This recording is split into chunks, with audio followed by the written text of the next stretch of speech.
Mhm. Good afternoon, everyone. And yeah, we're here today. Let me just apologize for not being here with you last Saturday. Um, I had a personal issue, really. My brother passed, and we're in the process of grieving the loss of our beloved Dr. Glenwood Charles. I want to thank everybody who reached out to myself and other members of the family, by phone, by text, or even in person, and just you don't know how soothing your comforting words have been. And I want to just express my appreciation to everyone for that. And I have been equally challenged to carry on, and I prayed on it, especially in my leadership role with the Democratic Party. And guess what? Talking about leadership role, guess who's in studio with me today? I am so honored to have none other than our illustrious Vice Chair, Kevin Rodriguez. Hey, good morning, Carol. Hey, tell the people morning. Well, Talk to good the people, morning, good Kevin. morning, Sincoy. But Carol, before we start, I just want to say on behalf of the Democratic Party of the Virgin Islands, we want to extend our condolences to you and your family. Thank We you. know that during this period it's tough. However, with your faith, you'll be able to carry through your bereavement period. So we extend our condolences on behalf of the Democratic Party of the Again, Virgin Islands. I'm comforted by the words and the expressions of, comfort Yes, that you bring, Kevin, yes, on behalf of the party. yes, So thank you so much. yes. I'm all excited. This is my first time on your show. Not my Uh, show, it's our well, our show. show, but this is my first It time won't be here, your last and it won't be my because last. you gotta come up here Yeah, and but I was all excited. Let me tell you, that blue wave is tell me rolling, about the blue Carol. wave. Tell me about the blue For wave, this Kevin. this past week, we had several. You had a forum, Four of senatorial them. forum. Yep, 4 events. Yeah, Yep, for event. We had our congressional debate. debate, and we had our lieutenant governor debate, and also a gubernatorial debate. And let me tell you, the momentum and that wave is rolling. It is And so I'm rolling. all excited. I mean, it was a proud moment last night, and every night, but particularly It last was a night. culmination of Yes, everything, and it culminated in every way. So go yes, ahead. yes. And when you see, those campaign and the enthusiasm from each of the candidate supporters, I mean, it brings joy to show the unity of the Democratic Party and its members. The unity of the party and the unity that we rolling out That's in this correct. blue wave. Yes, Okay, and yes. let me tell you, I'm so proud of my Crucians. I'm so proud of the people at St. Croix because the house was packed And we did have heavy. some folks from St. Thomas also that came over to Of support their favorite course, candidate. and they're equally proud of them. Yes, yes, we're Equally equally proud proud of of them them. for taking the Yes. initiative to pack in their bags, or even not packing a bag because we're brothers and sisters here, and just coming and supporting, And Carol, again, I want to commend you for your leadership. and you Um, for yours. and oftentimes, we hear negative thing about the Democratic Party, but I know through your leadership, we call it a Democrat with a whole new attitude. You've Yes, transformed the Democratic Party to a party of distinction. With the support of the National Party, you have propelled us. It's quite evident when you look at our debates and look at the forum, hmm even from the performance of the candidates and the whole display of how we perform, we demonstrate the Democratic platform. I think I want to commend you thank you for your so much, leadership. and I want to thank you for all of your support. Let me tell you, God don't know what He's doing, Kevin, because let me tell you, the day before the forum, I was out of it. Hmm. And I pick up myself and I went to the doctor because I said, I don't feel Yes, right. I called you. Yeah. Yeah, I said, I don't feel right. Let me go and see what's going on with me. I get checked out good. And I started to feel better. I Mm-hmm. started, all the time, yeah, you're a little bit on the dehydrated side. You need to start drinking your fluid, your water. Hmm. I took that literally. And I'm good to go. My spiritual stability, it's intact. Yes. I feel good in this realm. I feel good that I have a team in you, Kevin, as my vice chair, in Barbara Peterson as the district chair for St. Thomas, Sandra Satori St. Croix, as well as Calvin. Yes. Calvin just come on the scene, Yes. but he done digging down and he's showing up. Boots on the ground. Yeah. And so Calvin, shout out to you, Calvin Richards, for really being supportive and being a man of your words. And the district, all the district committee members, as a matter of fact, my sister Carolyn Bob, Janae Edney, Shanice Jarvis. Shanice is our secretary. Yes. And a young secretary at that, right, Kevin? Yes. And Shanice is doing an awesome job. Yeah. Kaiser is too. He's the treasurer, Dr. Kaiser Carwood. And then who was the National Committee Man and Woman? Yes. Well, Gary Malloy was just there. He's like our godfather. Yeah. That's what I like about him. He's my best friend also, but he's he's the party godfather. When you could do work and have fun doing it, yes, that's success. That's a recipe for success. It was a proud moment for me. And Risa Richards is our national committee. Risa, I hope you're feeling okay today. But you know what? Although she's not feeling well, her spirit is there. Oh my God. She called us and give us guidance and give us her opinion. Yes. And ask us if we need assistance. Yes. And so that is true leadership. That is true leadership and commitment to our mission. Absolutely. And now Kaisa, yes, she's the acting executive director. And Kaisa's at learn. She's learning too. Yeah. But she's very much into it. Mm-hmm. My thing is the awareness that we bring and in sharing it with the young people. Correct. And even sharing it with older folks who didn't know. I took some time out last night to explain our relationship with the DNC and the Association of State Democratic Committees, because it's important to understand that people understand, Kevin, that our party, this Democratic Party, is the official affiliate of the DNC. It's only us. No other entity could go out there and claim relationship to the national party. But I want to go one step further. You remember now, we also, with your leadership, we also put together an alliance with all the other territories, and that was under your leadership. So I commend you for that also. But I don't take all the credit. I have to give some credit to Cecil. Okay, he started. He was the foundation. Yes. And he put in. He did do work with regards to building the case. Yes. For that alliance for the ASDC and the DNC. I was always there, especially last 2 years ago. Under Stedman Hodge, I served as vice chair. Yes. So I saw the possibilities firsthand. And I knew that if I assumed this position, that the things that I was going to be doing, I knew what the challenges were going to be, and I knew what the triumphs could be. And with your support, your unwavering support, Kevin, as well as the other DNC members, Gary. Kaiser and a DNC member. Gary and Risa, yes. And it started when we voted for Ken Martin. Yes. When we voted for Ken Martin. Oh, that was the politics of the making. That was politics of the making.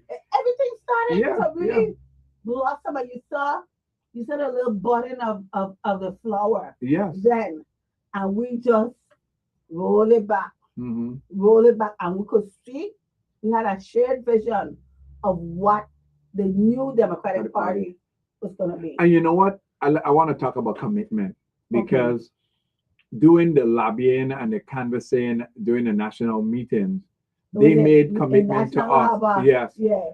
Ken Markin and Jane Cleve made a commitment. Kleb made a commitment to us. If you support me, I will support you. They sure did. And they have delivered. Listen, let me talk to that. Delivered, they have. All they asked is that we met the requirements. We became FEC registered, right? And that itself was a process, because it was at a time when the president was dismantling his commissions, and the FEC was facing that they wouldn't have a quorum. Yes. But we were able to get certified. We're official FEC. And by the way, let me just say that for those of you who want to keep going on the FEC website and think you know what you're seeing, and you telling people that, oh, even the FEC saying that they're not qualified. You should understand, go do your research and understand what not qualified means, right? It means that we're not a pack. Let me just help you out a little bit. We're not a pack. We never told anybody that we were a pack. So that we're not, but we're FEC registered and we are official. We are the official affiliate of the DNC here, representing the DNC. So yeah, and what else did DNC tell us? Oh, they told us that our bylaws had to be updated. You're right? updated. We got our house in order, Kevin. Yes. We Yes. got our house in order. And I telling you, she spoke to it. We played the clip Yes. last night with Mhm. President Clip. She said, we gain the same funds as the states. And although we're although we're a territory, Mhm. that we will receive the same funding that Mhm. every other blue state. Mhm. Now, when it comes to the DNC, And that was demonstrated this week. Look Yes. at the level of production that we did. Quality. Quality, that Kevin. could not have Kevin, I been want to done. really personally thank you because when I couldn't carry on, honestly, because I was grieving my brother. It's your vision. It was your vision, And I thank and you. I carried out your vision. Yes, you did. Yes. You didn't even hesitate. No, I said, Kevin, that's not you my gotta do personality. this. That's not my personality. I said to Kevin, I said, Kevin, you and I gotta do all the debates. Yes. The concept, develop the concept, the planning, and how the execution. Mm. And I want to tell you, I'm so grateful to Kevin because Kevin never left me, not one single moment. And I know I could be harassing Kevin. You're my political wife. I could be harassing. That's okay. That's okay. He never left me. Mm. Okay. His temperament was one of I'm here to do what I need to do. Mm-hmm. And I will tell you, he did not skip a beat. Kevin did all and more that he had to do. And I didn't have to go, Kevin, you do this? Kevin, you do that? No. I give you some surprises too, Yeah. Just say, watch your budget now. Watch the budget. I did tell him okay. that. We gotta do that. We Yeah. want crazy going down with all my craziness. Yes, we want the budget. Not only that, we gotta be frugal. Yeah, Mhm. but at the same time, we wanted to. Bring a quality production. And we did that. Mhm. Right? I know we checked the boxes. We had one. The venue was awesome. Let's thank big up Calabash. Oh, Calabashan. Yeah. We want to thank Superintendent Calabashan Mhm. for providing the support. We called her up. She said, complex, we'll make it happen. She gave us whatever we asked for. She was present. I even called her up to last night at 10:30. You did? Yeah, asking her, yes. And yeah. she said, no, man, everything is going to be fine. Okay. We'll okay. deal with it. So, I just want to say thank you, Superintendent Calabashan. You were quite helpful, and we appreciate you on behalf of the Democratic Party. Yeah, and to that point, right? People always think that things political should somehow have a different level of scrutiny. And that's not the case. Mm-hmm. Politics is so much related to civics and the education of the people. Our life. Yes. Politics is life. By making a decision for someone, that's politics. Yes. The kids are in high school, there is politics. Who's going to be my friend? Who we're going to go out with? Who's going to include in our circle? All of that is politics. So when I hear people taking public spaces and things that belong to the people and say making certain qualifications that you gotta be this and gotta be that, stop letting people out of these spaces. It belongs to the people. Mm-hmm. And for that, I want to say real big up and kudos to the Department of Education through the superintendent, Carla Bastian, for seeing this and for understanding the significance of having events such as these in the public school. Mm-hmm. And let me tell you, the education complex is the perfect venue for all of our events, beginning with the senatorial forum. Let me talk about that a little bit. Yes, I was all excited. We have 10 senators to include Angel Bocas. He was there. Yes. Although he's not in the primary, we still afford him an opportunity to come on stage and express his interest and share his ideas. And it was a great conversation. We only had one absent. Yeah, one absent, Kenny Gittins. But So we had can a you- yeah, robust we had a robust discussion. come. Yeah. But we need, can you get this? You owe me one. But I know you had other priorities, and so we give you a pass on that one. But the next one we expect for you to be present. Yes, for sure. Yes. for But sure. what I liked about it is the line of questioning. And yes, some of you could see some are more seasoned than others. But what I like about the democratic process, if you want to run for the Senate, it's a democratic. You can run. We are not going to be excluding anyone who Anyone. offered themselves uh, to run for office. That's not what we will do. Now, what we're gonna do as a takeaway from this is that we're gonna have camps telling you, and we can get that technical assistance from the Democratic And we Party will. We've to already tell have you that how to run a commitment. campaign, how to Yeah. prepare for a debate.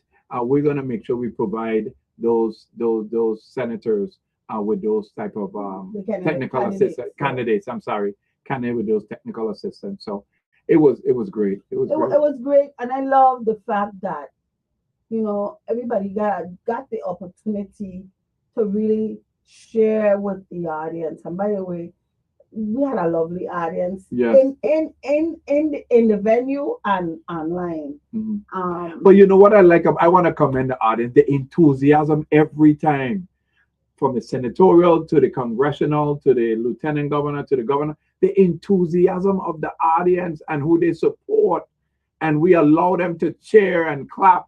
Sometimes you have to tell them, tone it yes, down a little, so but that but was you could off see, the chain. you could see the enthusiasm, and It- that's what we want them to do, to come out, because a lot of people feel disenfranchised, I know. but that was not displayed during this week. No. They felt that they were part of that transition of the But Democratic let me tell Party. you, I Yes, get goosebumps. yes, yes. If you were in that auditorium and you see the Roach Francis campaign, they supported startup. I'm chanting the chant. Oh, when each candidate came in, I like that. Yeah. Because I was outside and it's like, Oh what my all God. that roaring for? And then they That's what it cheered their was. candidates, and Yeah. that helped to boost even the Yeah. candidates' Yeah. It brings confidence. so much energy. Yeah, energy. Yes, Yeah. yes. Yeah. And we welcomed We it. welcomed it. We Yeah, really honestly welcomed they it. had the placards, they cheered. I mean, it was really good. So we had the senatorial and then we had The the congressional. congressional. Yes, and that was Which a was good. different. It was a different. It Yeah. was a debate, and it was about the role of the office of the delegate to Congress, Mm-hmm, and the role and the role of the community. mm-hmm. And our questions. Let me tell you about our questions. We ain't had no little piam questions. Our questions were well researched. Mm-hmm. I mean, sometimes by subject matter experts, Mm-hmm. but simplified so that there wasn't no confusion in it. And you know what? I commend you also, Carol, the transparency. Because you said, Mm. I even asked you for the question. You said, no, you are not getting the questions until I arrive. And when you came with your folder, then you gave us the questions, you Yes. gave the moderators the question. So there was a level of security. So no one, the integrity of the process, and that was important. Yeah. We didn't know who the ones that were writing the questions. You kept that. Up to now, you don't even know. I don't know. Yes. who it And that's was. important. That's Yeah. important. That was really, honestly, between me and my God. Yes. I didn't, not even my God scared you. Which Okay? is fine. Yeah. I was busy doing other Yeah, things, which was but fine. I could tell you they were sourced. Yes. They were sourced from a variety of places, but I was satisfied, more than satisfied. Level of questions. With it, yeah. Yeah. People could sit back, Kevin, and talk. Let's commend the moderators. Okay. Let's talk about that. We'll go through them all. Yes. Okay. Yeah. The first one was The first one was Shaniqua. Shaniqua. Shanika Robinson. did a wonderful Her first job. ever political. And and she said that this is my first time ever doing it. But And she Shaniqua did was a an awesome, communications major, yes. right? So it was a natural for her. So a natural And for so her. then we asked her to So come those- back those skills for the that- gubernatorial. Yes, we asked her to come back. Yes. Yeah, you know why? Because we believe in giving young Young people, people the opportunity. opportunity. Yes. They may stumble here and there, but guess what? In our eyes, they did We're an giving them a awesome job. Opportunity and a seat at the Yes. And table. a seat at the table. Yep. Yeah. That's important. Yeah. And then we move on To to Melissa George. Melissa George. Melissa's a seasoned person. Yeah, but Melissa is more for pageant. Pageants, yeah. But you know, But we wanted to give a diverse. yes. Yes, yes. So speak to that. Yes, Speak to that, it's Kevin. important to do when you're doing these moderating, it's important to have a diverse section. You don't have to have a news reporter asking questions. The community is made up of crossroad of several folks. And so I thought, and I after your consideration and you select those person, it's like I first question like, why she would do that. But then I realized the importance of doing that because you want inclusion. That's right. You wanted Thank inclusion. you, Kevin. And Thank you yeah, because so I much. question like I wanted even I don't need somebody who's seasoned, who is warmed over. take a look stuff. rehearse. You Yeah, want yeah, no. So that's okay if they stumble and make mistakes.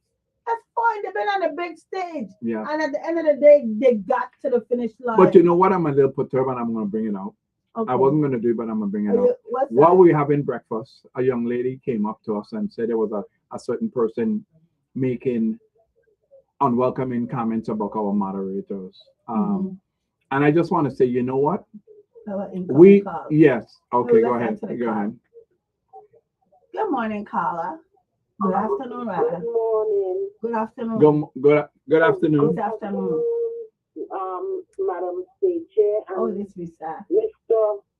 Vice State Chair. And our Madam National Committee Woman. Good morning. Good afternoon. Good afternoon. Good afternoon. I just, I had to call in to commend you all for a job well done. It was well organized. It was those debates were very, very, very spirited.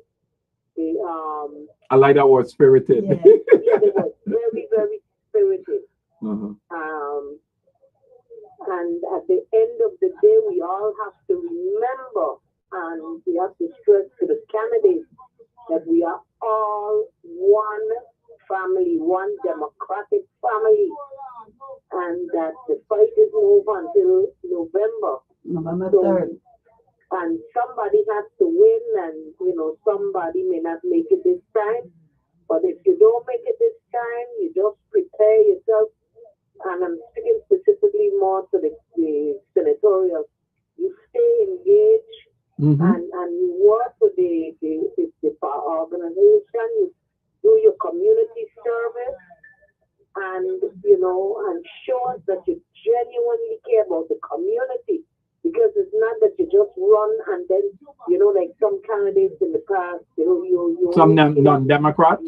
Yeah. You only see them when it's election time, and then they disappear. And one of the things that we have to work on too is loyalty. I know you can't make a person have allegiance, but it's important that, our members of our territorial committee, support, the goals of the party and not go on websites and try to tear down the party because it wasn't their idea. And that's one of the things that I find very unfortunate. And Carol will explain that to you afterwards. Yeah, I got you. Yeah. But it's no easy challenge dealing, and living in this community because and dealing with personalities is I deal with that on a day-to-day basis. But you have to have the temperament to know when to hold and when to fold. And so, you're going to have the negativity out there. You're going to have the memes out there. But you know what? Once you know who you are as a person and a human being, that should not be deterred.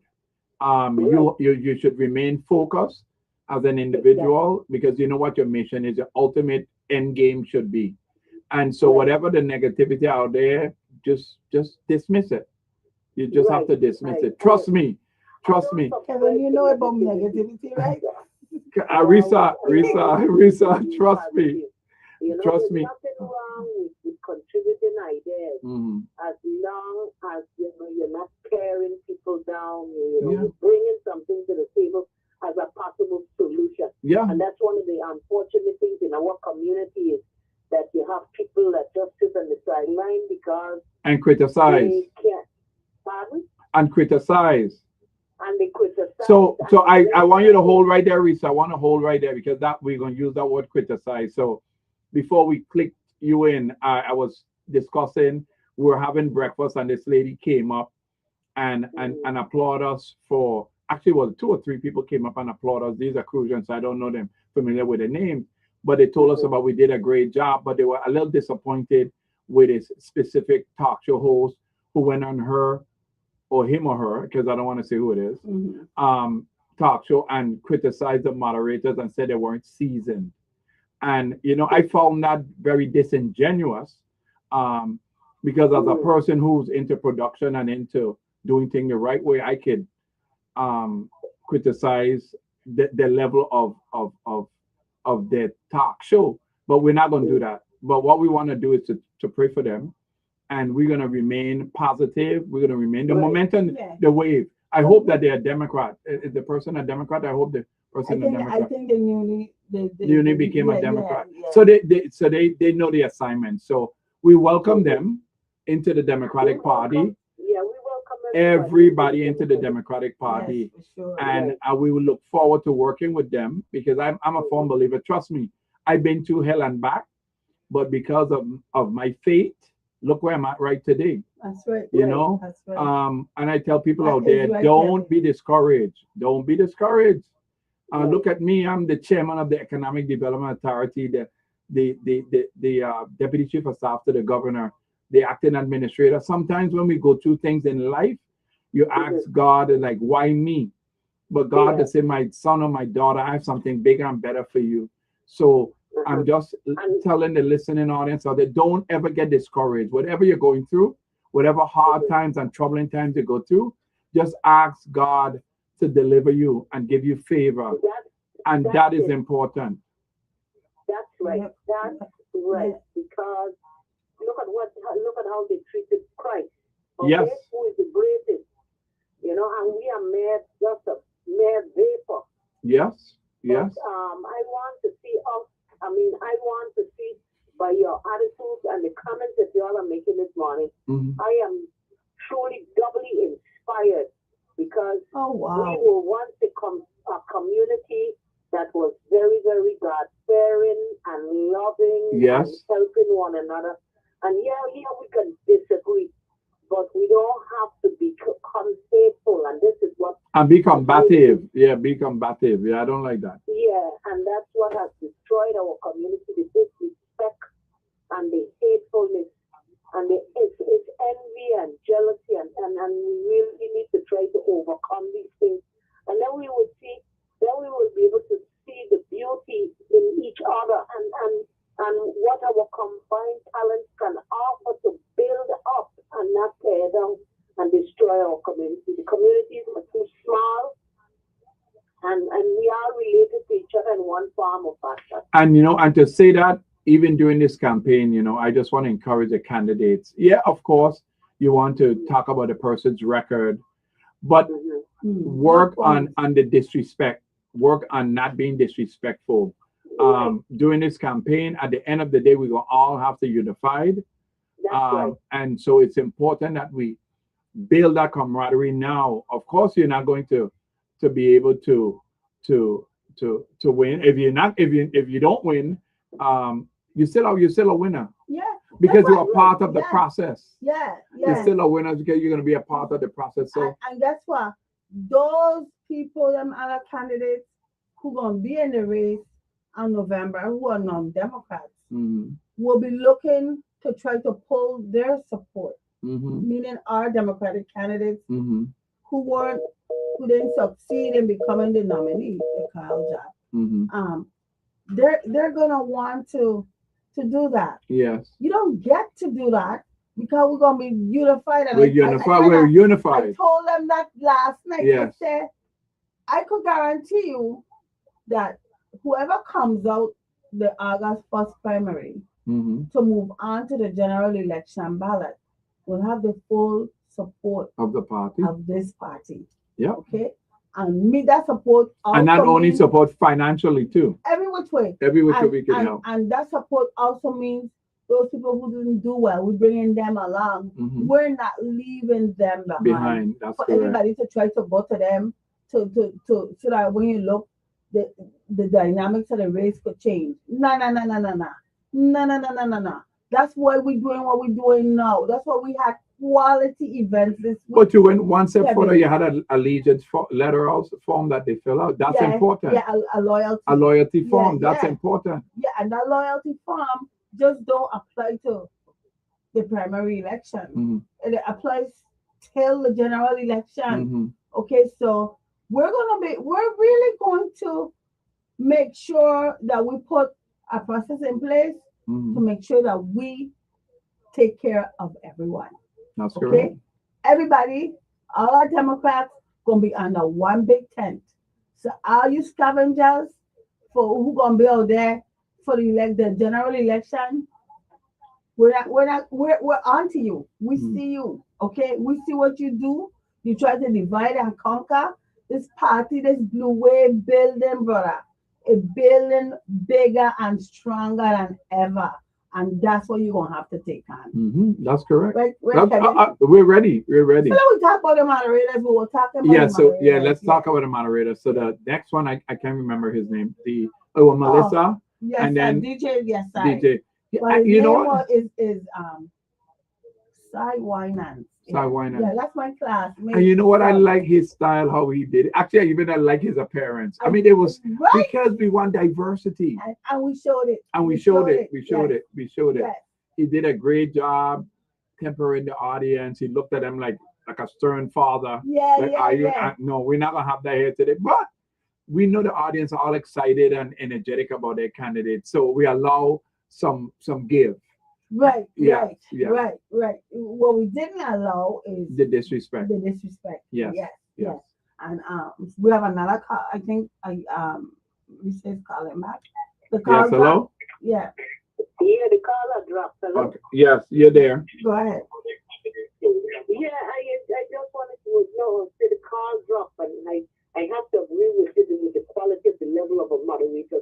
Like I said, we have a lot of talent in this community, and I'm glad to see that you all are grooming the talent because, you know, the greater opportunities besides, you know, in the Virgin Islands, you know, that for these young people. Mm-hmm. And we can't be saying that we support the young people and then we don't give them a chance. We can't be hypocritical about it. We put in our money where our mouth is. Talking about no, really, I'm serious. We really putting our money where our mouth is. I want to tell you guys that in conversation with Nola Hicks, who visited the Virgin Islands. She's a regional director for the territories and Democrats abroad. Right. She shared her elation about how much we've grown as a party, Yeah. and how the DNC is responding to that growth. And they're encouraging it, and it was in a message that was delivered by President Kleb. She spoke not just about the funding, but the resources that the DNC has that we gonna have access to. So there's somebody else calling, Risa. So let we try and get him on, and then Okay, we good. can call Thank back, you. okay? Thank you guys for doing the work that you do and the great job. And my sympathies again to you and your family for the loss of your brother. No problem. Thank you. Okay, take All care. right, You all okay. have a good day. Bye-bye. Okay. Bye-bye. Good afternoon. Good afternoon. It's WSTX. Yes.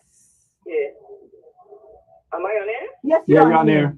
Good morning, good afternoon, whatever it is. I just want to commend you all for awesome forum last night. Thank you very so much. much. Let me say this. I love this Democratic Party, and I love the fact that every effort being made to make us a better party. Yes. And to all the other parties out there, don't be jealous. Don't criticize the Democratic Party. Get your party going. We want them to do that, Carla. Because the competition, it's there, it's needed. But I am proud. I am proud from the bottom of my heart I can hear it in your voice. for Yes. the Democratic Party and where it was and where it has come to and where it's going. And I want to say to you, Carol, first, I should have said this, give you my condolences on the passing of your brother. I apologize. But I just Thank want you. you, I want you and the forces and all who are responsible for moving us forward to continue the push and know that all of us out there, including myself, Brother Sebastian, I am there ready to push the button forward. Thank you. We And I just appreciate want that. to say thanks to all of you, okay? And Gerda, let me say this to you. Uh-huh. Let me tell you something. You are the epitome of commitment. That's You're right. the epitome of loyalty. Mhm. If we wanted to get a poster child, our loyalty looks like it will be you, Gerda. It That's will right. really She's be loyal you. to the Yes. Democratic Party. Yes. I don't tell them the other day, when I say it's straight, it's straight. I Yep. don't mince my words and I don't go back and forth. I with my Democratic Party all the way until the day they put me down. Mhm. Oh, thank We you so appreciate much. that. We Love you appreciate. all. Kevin, Love you more. everybody, Love you Thank more. you. Okay. Love you more. Yeah. Gerda has been on. She's been there with the party. I mean, we never profess to know everything. And we're not perfect either. And we're not And we're gonna perfect. blunder, but we get up and we correct and we move on. The truth of the matter is, though, Kevin, Yes. for years we've been winging it. Yeah. I mean, winging it. Yeah. No, we have a process. But we A were plan. winning it and still winning big. That's Yes. what President Clee was talking about. Yes. Yes. She said we're gonna bring a super majority. Mhm. No, every November, our wins are significant Mhm. because we're gonna bring a Democratic governor, Mhm. a majority in the legislature, a super majority in the legislature, and then the Congress, delegates to yeah. Congress. Yeah. You know, don't talk about the boards. Mhm. Okay, we're gonna do the same thing. So yeah, you could stay there, but stay, you know what really rile me is these people who just stay there and benefit from the party. I mean, Conveniently. clearly, yeah, Conveniently benefit from the yeah, party. and But then they have they all the want to rip, critics. rip the party, all the parties, this and that. Listen, I went and I spoke about it last night. I went to League of Women Voters panel discussion. I participated and it was in March. And everybody criticized the Democratic Party. I mean, tear us apart. So my question is, so you invite me to your home, and then you're gonna criticize me? And then they had former, listen to this. Uh-huh. They had a former supervisor of election Mm-hmm. on the panel Mm-hmm. who said if there's no, he said it boldly and without fear of contradiction. Yeah. There are no political parties in the Virgin Islands, in his estimation, right? Mm-hmm. And I said, let's look at this here. The ruling from Judge Malloy speaks to when he too sat in a chair as supervisor of election and violated our constitutional rights, Mm-hmm. right? I mean, there's several people are misinformed, and so sometimes you just got to not even acknowledge, but move on because what it is. We know our focus and our mission, Mm-hmm. and sometimes you just have to just move them to the side and just continue. Yes. That's what we're doing. That's That's what what we're we're doing. doing. And that's what I told them. I said, Yeah. you guys won't understand, but for the past year, we've been having to put a structure and an infrastructure in place. Yes. Literally and figuratively, we've been doing that. So you're just gonna have to wait and see. Mm-hmm. So guess what? This week for them, Kevin, was The clear their indication. preview, Yeah. of that blue wave when it rises to its highest peak Mm-hmm. and it comes splashing right down. Mm-hmm. Okay? That's what we're doing. Mm-hmm. That's what we're gonna deliver in November. Yes. And we ain't gonna be easy about it either. So all I who line up waiting for Democrats, you better get your stuff together. Mm-hmm. You better get all your arsenal together because Mm-hmm. we're coming and we're coming good. Yes. And I mean, it's important. I'm a firm believer. I'm not a negative person by nature. I don't like to criticize people by nature. Mhm. My friends will tell you You when. want to criticize me though? Oh, you're different. My friends will tell you, even when you're talking about other people, I don't want to be a part of the conversation Yeah. because that's not me. I know. But people have to realize blessings come to you when you bless other people. I agree. You don't have to be negative and always find fault of something or somebody. because you're not a part of it. What I tend to do, you know how I make it in life? I look at someone and look at their qualities and say, you know what make them? And I try to emulate. Pick a little piece from that. That's what we need to do. That's what we need to do with each other. Learn from each other, grow from each other, develop from each other, because that's how we grow in a society. The negativity, there's no space for that. There's no space for that. There's no space for that. Let me take some time. Let me talk to the people in there. You know, I have to repeat here and this in the studio. That story about the young girl. I don't know if you heard when I yes, said. Yeah, the young girl who went through it. Yeah. Maureen is her name. I'll tell her full name, Maureen Shah. Maureen is in her 40s, I believe. And I'm like, every day I go there, I visit, this place I frequent is my nephew's lounge, and in a supporting capacity. Yeah. And I work for like young people, and I was like, I registered to vote. I hope I registered to vote. They used to watch me like, is she crazy? I'm not like to you. She crazy. That's why they watch me. Who she talking to about voting? You know why? Because they feel disenfranchised. Yeah. So it is up to us to encourage them. The importance of your vote is your voice. Exactly. And so that's important. But I never gave up, Kevin. Yeah, you never gave up. And so let me tell you something. In this place here, up in here, if you're a patron, you better show me your voter registration. I like that. Yeah. I like that. You better show me your voter registration. And vote and bear in mind now, voter registration doesn't necessarily mean voter as a Democrat. Exactly. Vote, it means that you exercise your right to vote. That's right. Because that's your voice. That's right. Yes. That's right. And I gonna tell you, most of them are like, you so watch me like, you talking about voting. Leave your politics to the door when you come here, right? This is a rum shop. But let me tell you, Kevin, when they see me now, everybody ready to talk about what's going on. Because they get engaged. You want to keep them engaged. So when I keep, Maureen, you ready to vote? I never vote. Why it is? I don't even understand it. And to her credit, she told me that she don't even know anything about voting, and she did her 40s. I said, Maureen, the first thing is to go register. Go register, get it together. And she gonna say, okay, I don't see. And I said, okay, I know she just figuring it with me. Just to get dismiss you, just to dismiss you, yeah. So I had my phone, I was watching my phone and I see this thing, Maureen. I said, well, Maureen, I opened up the message. Carol, I've been looking for you, but I haven't seen you and I can't wait. So I'm going to tell you, I'm a registered Democrat now. I said, no, look at Jesus, really and truly. Look at this here. It's important, did it after 2 years. And I don't think I was harassing, I was like encouraging her. You know, my takeaway from that is we don't listen to each other. We don't talk over each other's head and we don't listen. But you heard her. You explained to her the importance of why she needs to vote. Yes, I did. And so she interpreted that, you know what?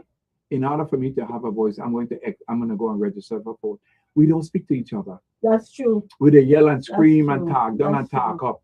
But you spoke to her and that resonated and that empowered her to go and register to vote. Well, you know what I'm encouraged about, by Kevin? I see young people. We got 3 young people running for both the election and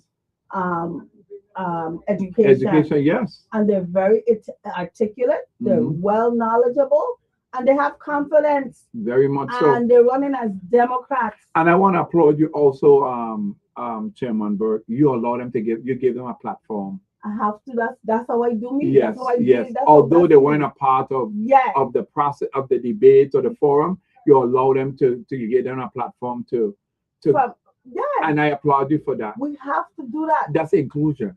We That's have to inclusion. do that. Yes. That's how we build and strengthen the party. That's correct. By including everybody. And the young man has a potential to be the governor of the Virgin Virgin Islands. Let me tell you. And he's unapologetic about it. Yep, every night. In the little jacket. Yeah. Looking at the part and very attentive, learning the process, listening to the issues, listen to the positions and the issues. My gosh, last night, I don't know if I could really share with the people how I felt. They need to look at it. The house was packed. Yes. But Kevin, And I the want to big enthusiasm you was up. there. I don't mind Kevin. That's okay, man. Kevin brought the effects of a convention hall into the auditorium. So Kevin, tell them how you do it. Tell them how Well, you that's do just my it. No, personality. just tell them how You know, so fix it up. it's important. I believe whenever you do anything, you have to do it to the best of your ability. And I That's one thing, learned, man. You share it. yeah, I learn Yeah. in life. You do big or you go home. And so anything that I do, I try to do to the best of my ability. And so when you said we're gonna do the forum and the debate, Yeah. I said let me run with it, and you charged me with doing it. So I eat, sleep this type of stuff. I And know. so I look at I know what yes, to do. I did my research. Yeah. I that inspired me, and based on that, I said, this is what we're gonna do. And so he gave me the charge, and I went and I did it. And Kevin, let me tell you, every night there was a different look. Yes. In the auditorium. Yeah. For the forum, and if you don't believe us, go back and look at the videos. Yes. Okay. For the forum, we had a different setup. It was a whole different thing. Okay, because we had to accommodate them differently, and we allowed for that. Then we knew for the debate, and they got 4 people on the stage, we had to do something different. So we had instead of having them sitting, we had them standing at podiums and allowing them to also have their supporters, present, interact. Because it added value to the whole discussion. It was a discussion, right? And having them there really, really, we welcomed it. Yes. I mean, sometimes some of the supporters were a little bit out of hand. That happens. But guess what? Welcome all of them. That, right? Yes. Okay. Yes. Okay. We didn't have to call the police for nobody. No. So it was a huge success. Yes. And then for the gubernatorial, lieutenant gubernatorial, it was a whole protocol stop. Listen. But what I liked about it, Carol, and you didn't mention, is as persons come in, there was a lounge area that we had a person interviewing. What's his name? Ryan. I can't even remember Ryan's last name. And so he was asking him, what are you here for to listen to? What do you think are important but to even you? that Kevin set up. Yeah. I mean, he put a setting together. They were in like a lawn setting. Yeah. Right? Yeah. And he asked, go ahead and yes, and so I like that. And the folks were enthusiastic in being interviewed. I didn't have difficulty asking folks to be interviewed, and that helped because that gave you a prelude to what you were waiting for during the debate. So that was good. And then we did one during the intermission, and I believe we closed out on one also. So that was good. Yeah, and let me just say this. Whoever missed the beginning at the last night, you really missed the essence of why we're doing what we're doing, right? But it's not too late. They could go on the government access channel and the Facebook go back page. On the Facebook page. Yes. We have. Honestly, we're here at 97X, and we love our local radio stations. But we're shouting out to also on I-95. Yes. Who was there because we thought about everybody, right? We thought about the seniors who still love to listen to the radio. So we went to Jonathan Cohen at I-95 and we said, listen, can you be a part of this? I'll tell you, he didn't hesitate. He said, how many of them you want me to broadcast? I said, do the last 2 nights. And he said yes. Okay, so and he had a panel, right? Yes, and I didn't even know he was going to do that, but he had a live panel discussion going on at the same time the events were happening, and they were like people who were former senators, former lieutenant governor. That's inclusion. Yes, that's inclusion. Party's inclusion. Yes, business people were on the panel, and so he didn't take it lightly. He took it very seriously, and he committed to it, and he even added to it. So but Madam Chair, that speaks to your leadership. You know, we're gonna say time and time again, it's a blue wave, and we're changing how we do business in the Virgin Islands as it relates to the Democratic Party. Yes. And by you bringing them as part, you wanted to make sure that every sector within our community, building coalition, and I applaud you for that. Thank you. No, But that was a surprise to me. When I that was yeah, a surprise. yeah, but the media want support. I mean, Oh God. even that, Larry. Thank you so much. Um, thank you for being there and being very meticulous about everything. And we have to big up Wanda too. Yes, Wanda is the one who did it. Yeah. absolutely. She Yeah, helped with Wanda. our The set the design. the set design. Yeah. Yeah. So and Earl Morris, yes. Morris with the government access channel, Mm-hmm. all committed from the beginning. Mm-hmm. He gave us a lot of insights and What we need to do. yeah, and recommendations. And I mean, he was there all along throughout the whole thing. Mm-hmm. Earl, you are such a dear heart, Mm-hmm. and we appreciate you. Mm-hmm. Who else? Who else? We missing anybody? We don't That's want to about miss it. a soul. Well, we always say the audience, the people Yeah, that came up and support those. I still can't get over what we saw last night. Yes, I Right? am. I mean, was you good. have to be there to feel it. To feel the spirit, Yeah, the spirit. The spirit that our people Yeah. bring through them doors. Yep. You don't have people that from 4 o'clock. 4 o'clock, yeah. They was sitting in them seats from 4 o'clock. Because that shows the enthusiasm of people are very excited of how the direction in which the Democratic Party is going. And that's important. And they were there and to we support won't let them down. and we're gonna let them down. And It's they were gonna there to get support better their with candidate. with their And support. and it'll I get see a better. whole different way of how people support their candidates now versus 8 years ago. It's a whole different way. I mean, the momentum, and I mean, just the momentum was there, and the But cheering. Kevin, before we go, I really want to talk about our gubernatorial candidates. Yes. I mean, yes. we have some real. I'm telling you that it's true. Don't talk about the lieutenant governor candidates first. Yes. I was surprised. I didn't know Senator Francis had that in him. Honestly, I saw that little. You know what I liked about it too? There was some breakaway moments. Each person had their unique breakaway moment, which was good. Which was good.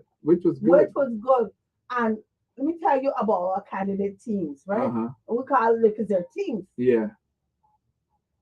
I think they're all in sync. Yeah. Well, I was gonna say well suited. Yeah, they're all in sync. They complement each other. Yeah. Right. And they brought a wealth of knowledge about this place, its history, the culture, their knowledge of the government operations of this government, the finances, and a vision for change. Moving forward. A lot of our questions was about an assessment. What are your views on this? What should change and what should improve, right? And I can tell you, all of them had answers. Yep. Appropriate answers for those types of questions. So I want to say all three of them they were awesome for the job. The candidate teams that the Democratic Party bring in that we vetted for the job. Yep. That one of them going to emerge as our nominee. Yes. Right. And I'm committed. If I have to work sun up to sundown, I'm committed to make sure they're victorious in November. You committed? I am committed. I'm a political machine. I know. I'm gonna be there sun up and sundown. I'm even going to leave to campaign for them. We bring in the whole thing. I'm going to leave. My last 2 weeks before the campaign, submit my leave pay. I want nobody say, campaigning when I'm supposed to be working. Well, one of the things that I made my team do. So I'm going to do that. I made them sign neutrality pledge. Yes. And really and truly, that is the spirit of the party leadership, that our leaders remain neutral. I support all three of them. The primary, right? It's a process because all of us custom to really kind of have our we have relationship with all of them. All of them. My daughter works for Stacy in Washington, D.C. Donna and I went to Lincoln School together, and Triganza is my boss. Yes. So I have relationship with all three. Yes. All three, and I am committed to helping all three of them. So I mean, not that I didn't respect them already, but I will tell you after last night, their performance was second to none. Such a renewed respect for all three of gubernatorial candidates. Yes. In the general election, be ready because they're coming. They're coming, and they're coming for you with our machine behind them. Oh God, yeah. I'll stay and talk, and whatever I mean, but you know, most of those candidates are philosophical. They come with Yeah. but with no substance. But and some And of so, it is demagoguery too. yes, You and know? so but it's okay because that's the Demagoguery. democratic Yeah, process. because that's the process. Yeah, but we're gonna be ready, and we come in with a machine. Come November. I want to say one thing, right, before we leave. Hmm. I did a little promotion for the return of horse racing Hmm. to St. Croix. Uh-huh. And nobody had to jerk my hand to do that. Nobody ain't threatened me to do it. Hmm. I do it from my gut and from my heart. Uh-huh. Outside of being a strong supporter and an advocate For for the horse racing. sport, Yes. right? I understand the economics of it, Yes. right? I tired of coming out of the airport and seeing that empty barren land there, sitting there like we are not open for business. Hmm. That's a sign that we're sending to people. Hmm. And I also take away from the fact that I remember when those two jockeys rode in the Kentucky Derby, Hmm. and they That's where loved the the kind started of from. interest, Yeah. the Yeah. kind of interest that grew about what's this place, St. Croix and the Virgin Islands, Yeah. right? Out of Uh-huh. that. This is what I talking, and this is what I talking about, and this is what I see. Hmm. And so I did it in my own way to make sure that my voice Hmm. was a part of the conversation Hmm. and the support for the Hmm. return of horse racing Hmm. to St. Croix. Uh-huh. So I wanted to make sure that was addressed. We have an incoming call before we leave. Want to take one more call, Kevin. Hmm. Good afternoon. Yes, President, good afternoon. I'm checking to see this radio station on here. Yes, you're not hearing us? No, WSTX Yeah. 970 can't pick it up at all. And where are you calling from? St. Croix and Montbijou. Montbijou. Wow. Well, it's on the air, and if you can't hear it, Probably the there's a location. Democratic Party show. We're getting ready to finish, but when you can't pick it up, I don't know. You should be able to pick it up, but Yeah, you have it's on the Facebook page, the WS. Did you wanted to say something, or no. you just wanted to let us know that you can't hear? I normally listen to the Lally show. every Yeah, he's Saturday. coming on now. Okay, Okay. I'll try again. All right. Thanks Okay. a lot. All right. In closing. Cousin Kevin, I want to say that I'm so glad that you were here today. I'm happy to be here. Kevin was scheduled to leave early. I said, Kevin, no. He said, you want me to change my flight? I said, yeah, come on the air with me. We got one more call.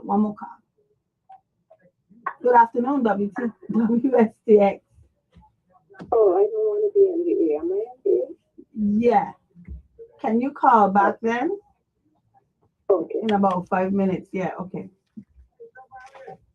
Anyway, yeah, and Kevin said, I could change my flight. And I said, yeah, change your flight and come on the air. Let me do the show together.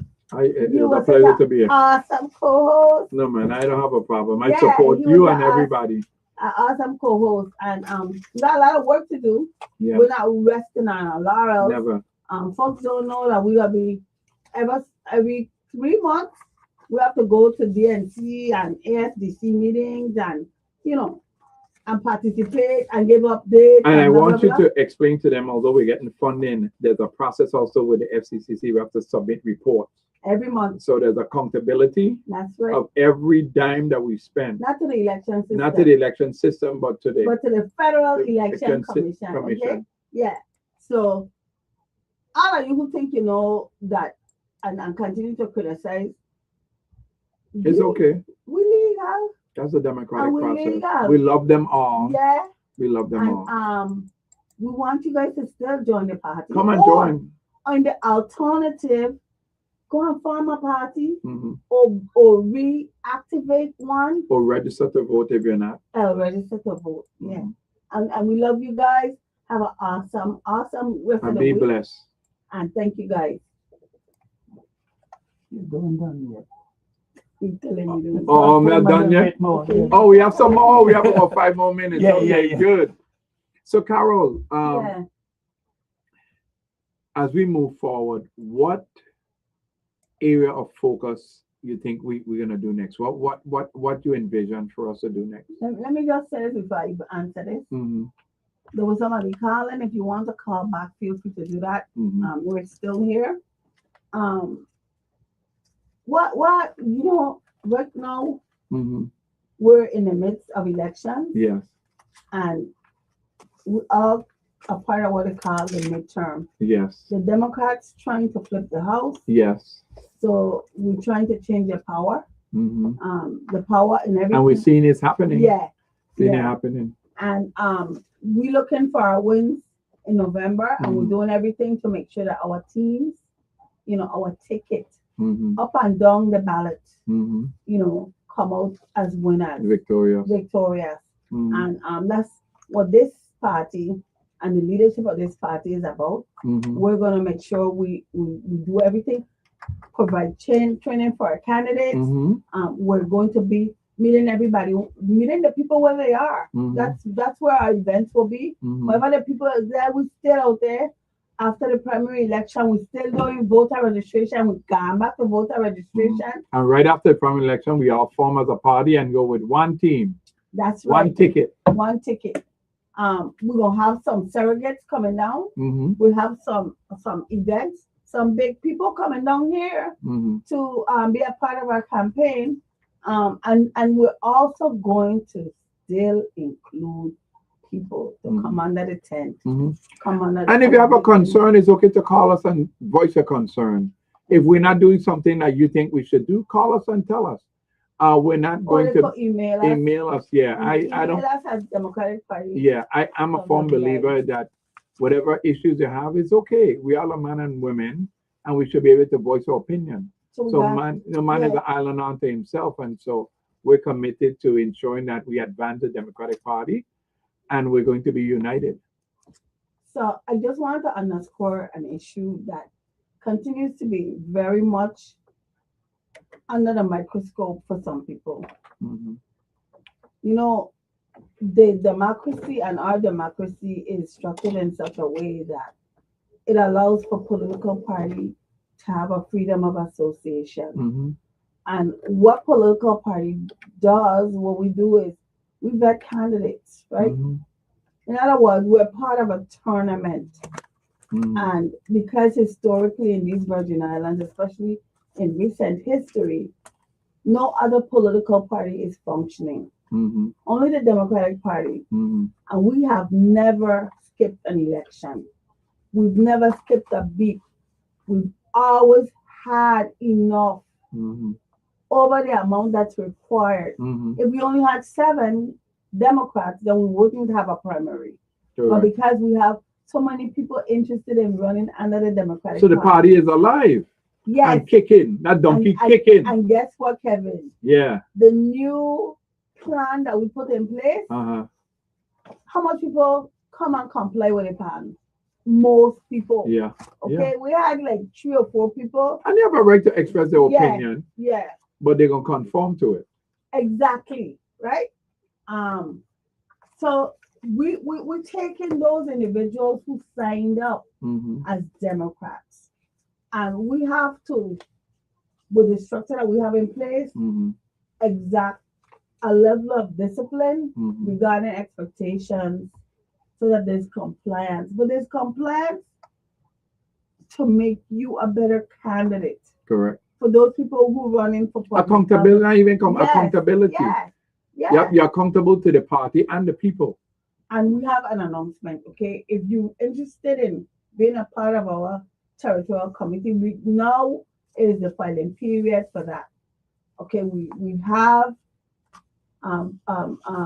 forms available for folks who are interested in coming on board. But as a district member or a large member, Mm-hmm. those are the only positions that are available because the state chair is now a 4-year position, Mm-hmm. and so is the district chairs. So it's easier for us. Mm-hmm. We don't have to there's more consistency and stability, and so it's easier for us during the planning stages. We're getting ready. You asked about what we're gonna be doing. Well, the national already getting we ready for delegate selection plan. Mm-hmm. They're getting ready for the next national, the presidential election. Mm-hmm. So we're gonna have to be putting a format in place to make sure that we participate in that and bring, Then have put our yeah, delegate. yeah, and not only that, we're developing a plan that really is reflective of the vision of that the party has for the Virgin Islands Good. and incorporate it into the party's platform. Good. So that's what we're doing. I'm all excited. And we have work to do, but guess what? At the end of the day, Yes. it's for the betterment of this place. Thank you. So, It was a Abdullah, pleasure, Madam Chair, to join you. and Kevin, it was a pleasure having you. We will do it again. Well, I don't My know. name It says Kevin. No, says Carol. Well, Carol Kevin. No. Yeah. Okay, all right. Press that one. I'm going to press it. There it is. Yeah, good. See? But- We got you Yeah, on but board. turn it up, turn it up. Oh, come here. There it is. Many of you died. How you doing, young man? Everything cool. All Good to is see you, well. man. So Same far here. here. And you heard about yourself today? Well, somebody is supposed to come, but later on, yeah. Okay.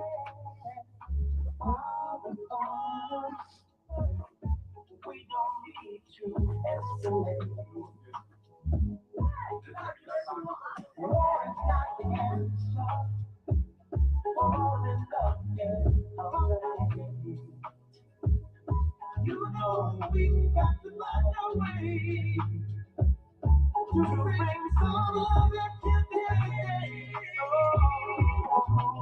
Oh, what's going on? What's going on? Yeah, what's going on? Oh, what's going on? That's right. What's going on? Well, Carol is here with love, so can't go wrong. Okay, folks. Well, pleasant good afternoon to you, and we're going to get right into the heat of things now, and let's just get our little sig going. That's right. Yep.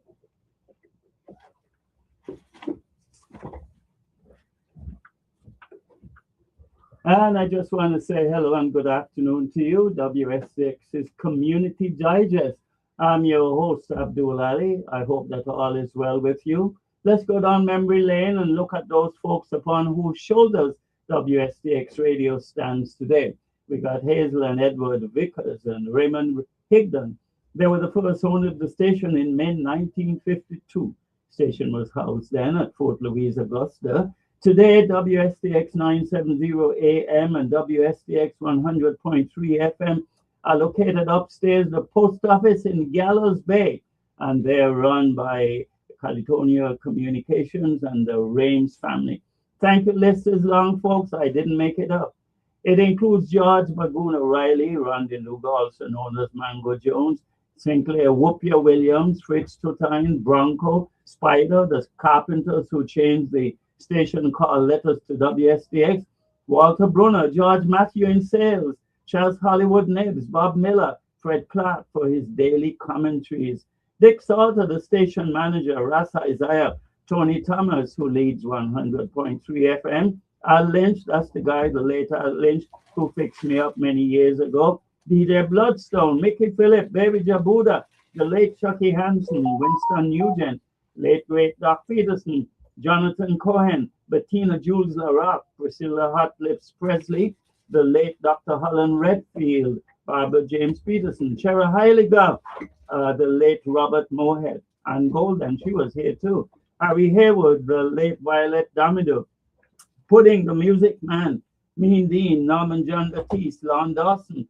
Dimitri Koopman, Bob Schumbum, the engineer, Mario Moorhead, Anthony Weeks, Lee Carl, the late Bully Peterson, Doc James, Trevor James, Doug Harris, let's not forget about him, West the Best, Neville James, Bud L. Peterson, Mary Moorhead, Brother B, Ninja P, who helps to fire up 100.3 FM, the late Michael Springer, the late Beverly Bev Myers, Arthur Joseph, the man with the Midas touch, Larry Snyder, Brother Art, Jeremy Swan, Captain Melbourne Adams, Al Clark, Savida, the sportsman, the late Athneil Adiotley, who started his career right here on WSTX when the station was WIVI, Melody Rames, Alan Woods, also known as Brother Woody, G. A. James, Mean Dean, Robin Coco Walker, Chester Benjamin, Al Wiggins, the actor, and of course, Maria Chichi Haywood, Woody, Jessica Two-Time Molina, Lucy, Lady Shayla, Bernard Dyer, Sandra Antoine, Dr. Edward Brown, Rafi Encarnacion, Bad Company, the late Dave Mill Liebert, also known as the Mystery Man, and of course, Sharon Brownie Brown, Dr. Richard Brown, DJ Manny, David Massey, Alva McFarlane, and his friend Rita Phillip, and of course, Rafi Encarnacion, Lady Shayla, Elmo James, and the late great Alvin G, to name a few. We got to hear from the youths. I'm glad we could make it. I'm glad I was able to as well. Thank you.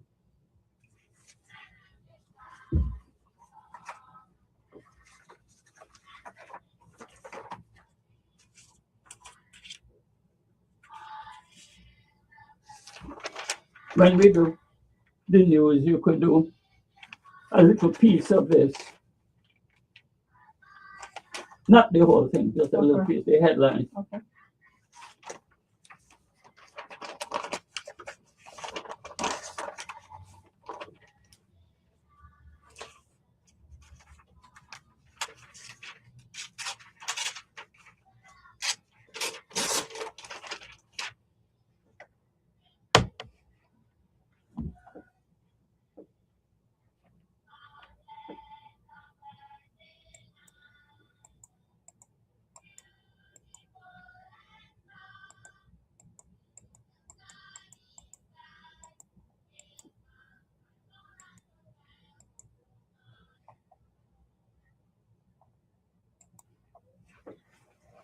That's right, folks. A welcome for one and all. No question about that at all. And let's just see if we get a little hooky in here because it all comes down to love. You know how it goes.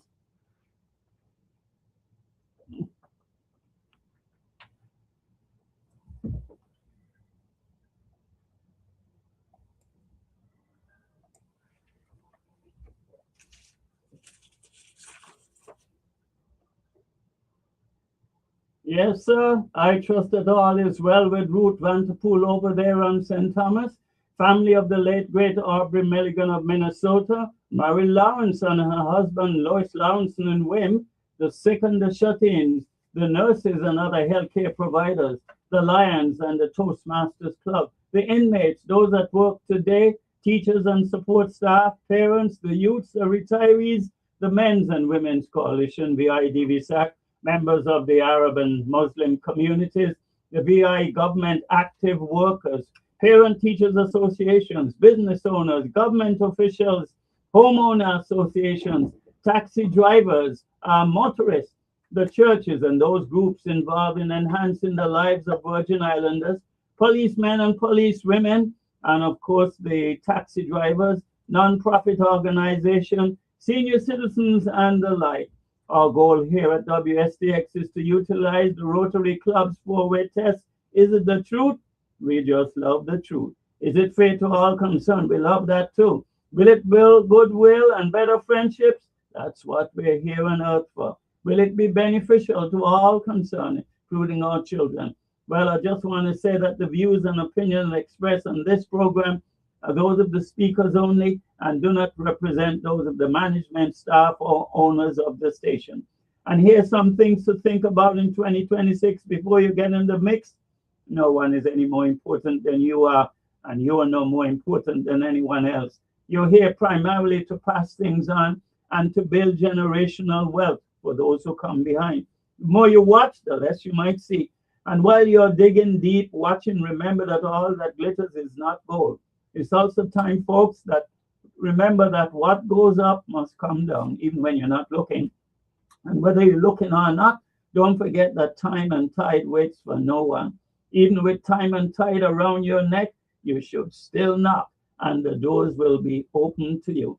And if that doesn't work, folks, seek and ye shall find, regardless of the length of the line. Because if there is one thing that WSTX 970 AM knows how to do, it is to be kind. And just think about it, folks. Either you're going or you ain't going. That's what it's all about.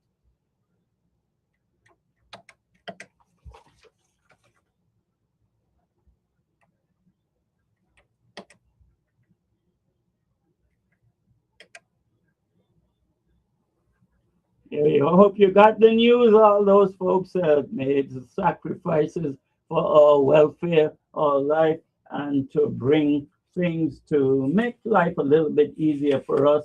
And we need to continue to show our appreciation. Well, my co-host today, Dr. Chen, is right here. You want to say hello, Dr. Chen? Let me make sure the mic is working. Testing, greetings, Oh, okay. viewers and listening audience. It is in fact working. There is no question Very about good, that. very good. All right, what we're supposed to be having today, we're going to touch a little bit on the news.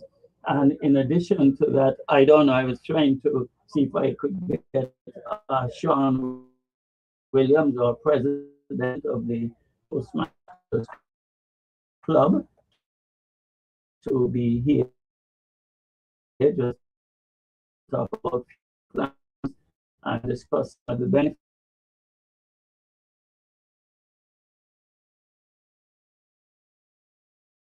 Will be able to hold. We have the EMS, a wonderful lady called Jackie from the EMS. Very big situation. The other a big odd. Okay, see, we look out for things. Yeah, and we'll see what's going on there. She'll be able to tell us. I'm definitely going to play my song. I got it all hooked up, Dr. Chen, so gotta make sure that's right. And then, of course, we'll be looking at what's happening a little bit. OECS, St. Kitts Nevis Independence. And by the way, a gentleman is supposed to be coming in to talk about what's going on in St. Kitts, but that's a little bit later, starting around 3:30 or so. 3 o'clock, we're going to have Coach Foy, and he'll be telling us what he's seeing, because he's going to all of these situations where people are talking about some of the wonderful things that they're going to be doing here in the Virgin Islands, and we'll be sharing some of that as well. And I want to say good afternoon to Merle St. Amy, the 40th year of her love with the children of Williams Delight. That's coming up pretty soon in September. And also talk a little bit about the fatherhood law, which is on the books, right? That's right. We're supposed to be doing something to help fathers, dads, and it doesn't seem as though we're getting that commission together to be able to start the work. And it's really very important. There's some funding involved to make things work in meaningful ways as we go along. And we'll see what else we're going to get lined up as we move forward. So I'm going to take a quick little break now, and then we will be right back.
What I have is I have some of the notes that Okay. I have some of the notes that President Sean shared. Okay. So I can just speak to that. All right. Make sure you check that out as we go along. No question about that at all. And we will see what we're going to be doing. All right. Well, let's just do a little piece of news. I'll just kick off with that. Okay. And this says here, St. Croix residents warned about construction noise generated by hospital project. And it says, by the way, I'm looking at the VI Daily News, Territorial Hospital Redevelopment Team is advising the public to expect increased construction noise and traffic as work continues on the Lewis Hospital and Medical Center redevelopment project. According to a statement released earlier this week, construction activity at the JFL 5-acre development site adjacent to the hospital's North Campus will increase during peak working hours as redevelopment of the territory's healthcare infrastructure moves forward. Construction is scheduled to take place from 7 a.m. to 5 p.m. Monday through Friday, weather and the project conditions permitting. And of course, it says that during these hours, nearby residents, businesses, hospital staff, patients, and visitors may experience increased noise from the heavy equipment and machinery, movement of construction vehicles, and equipment throughout the site. Additional truck traffic in the surrounding areas and other site development activity will also be things to take note of. The redevelopment team said it is working with construction partner Grace Civil to minimize disruptions while maintaining a safe and efficient construction environment. And also in the news is shared in the Virgin Islands Daily News under the Caribbean and Virgin Islands section. The headline, RIA, Office to File Criminal Charges Against Public Officials Soon. So this particular article highlights some of the key areas as follows. Attorney General Gordon Ria told senators Thursday that his office expects to file criminal charges against public officials or government contractors accused of corruption within the next few weeks as the Department of Justice and the Virgin Islands Judiciary appeared before the Committee on Budget, Appropriations, and Finance to present their fiscal year 2027. And after several lobbies of questioning, it was made very clear. Senator Gittens asked Attorney General Ria whether the department currently has active investigations involving government officials or contractors accused of fraud, bribery, theft, or other abuses of public funds. And the response from the AG, yes. I can tell you that there are some investigations that are progressing. I believe that there will be some criminal filings in the next couple of weeks on cases related to government corruption.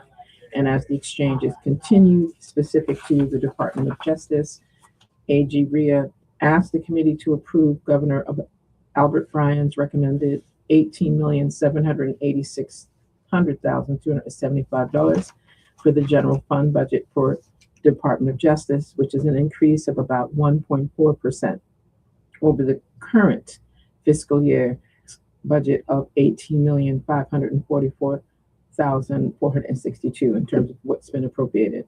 The general fund budget covers 168 positions, including 20 vacancies, while federal grant funds support about 44 full-time positions, several of which are also vacant. Again, another lobby of different questions that came from Senator Carla Joseph, as well as Senator Marvin Blyden. And in the closing portion of that segment, it says that the DOJ's criminal division remains short-staffed on both islands.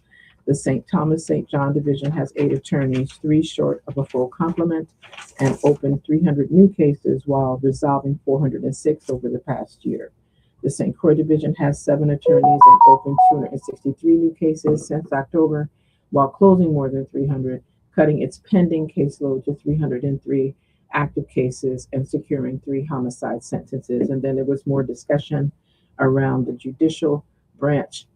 Chief Justice Reese S. Hodge delivered what he called his final budget statement and testimony as head of the judicial branch, telling the committee Associate Justice Maria Cabret, Associate Justice Swan, and himself will all retire at the end of the year after more than 20 years on the Supreme Court. And again, that particular volley covered certain activity regarding their budget requests, in addition to any increases, and also addressing specifically the Judicial Council as well as the Office of Conflict Counsel. And then this particular article closed with Senator Blyden asking about a persistent gap between St. Thomas, St. John, and St. Croix in juvenile, family, and probate filings, noting juvenile case filings alone were up 77% territory-wide this year. Presiding Judge Jessica Gallivan told him the judiciary could only speculate on the cause. Quote, "We haven't done any assessments.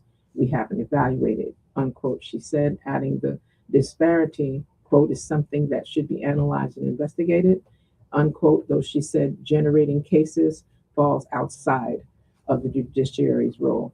And pretty much so that particular article, I encourage persons that would like more information on that to look at the Virgin Islands Daily News. Absolutely. Thank you very much. And well, still talking about money. FEMA approves more than 32.7 million for VI projects.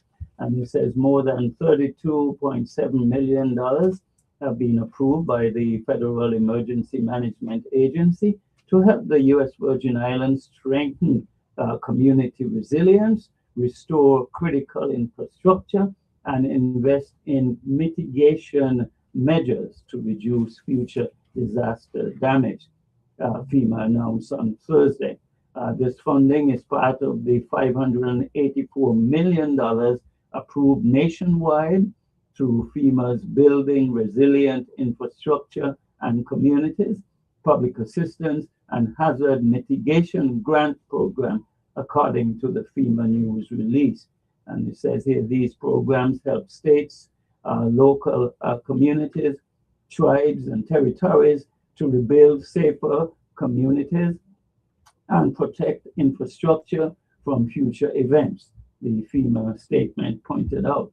The funding supports President Trump's commitment to improving federal disaster assistance and investing in projects that protect the Americans. And the funding includes $32.3 million on the FEMA's public assistance program for the VI Housing Finance Authority's Sheltering and Temporary Essential Power Program due to impacts from the Category 5 hurricanes Irma and Maria, which hit the territory in 2017.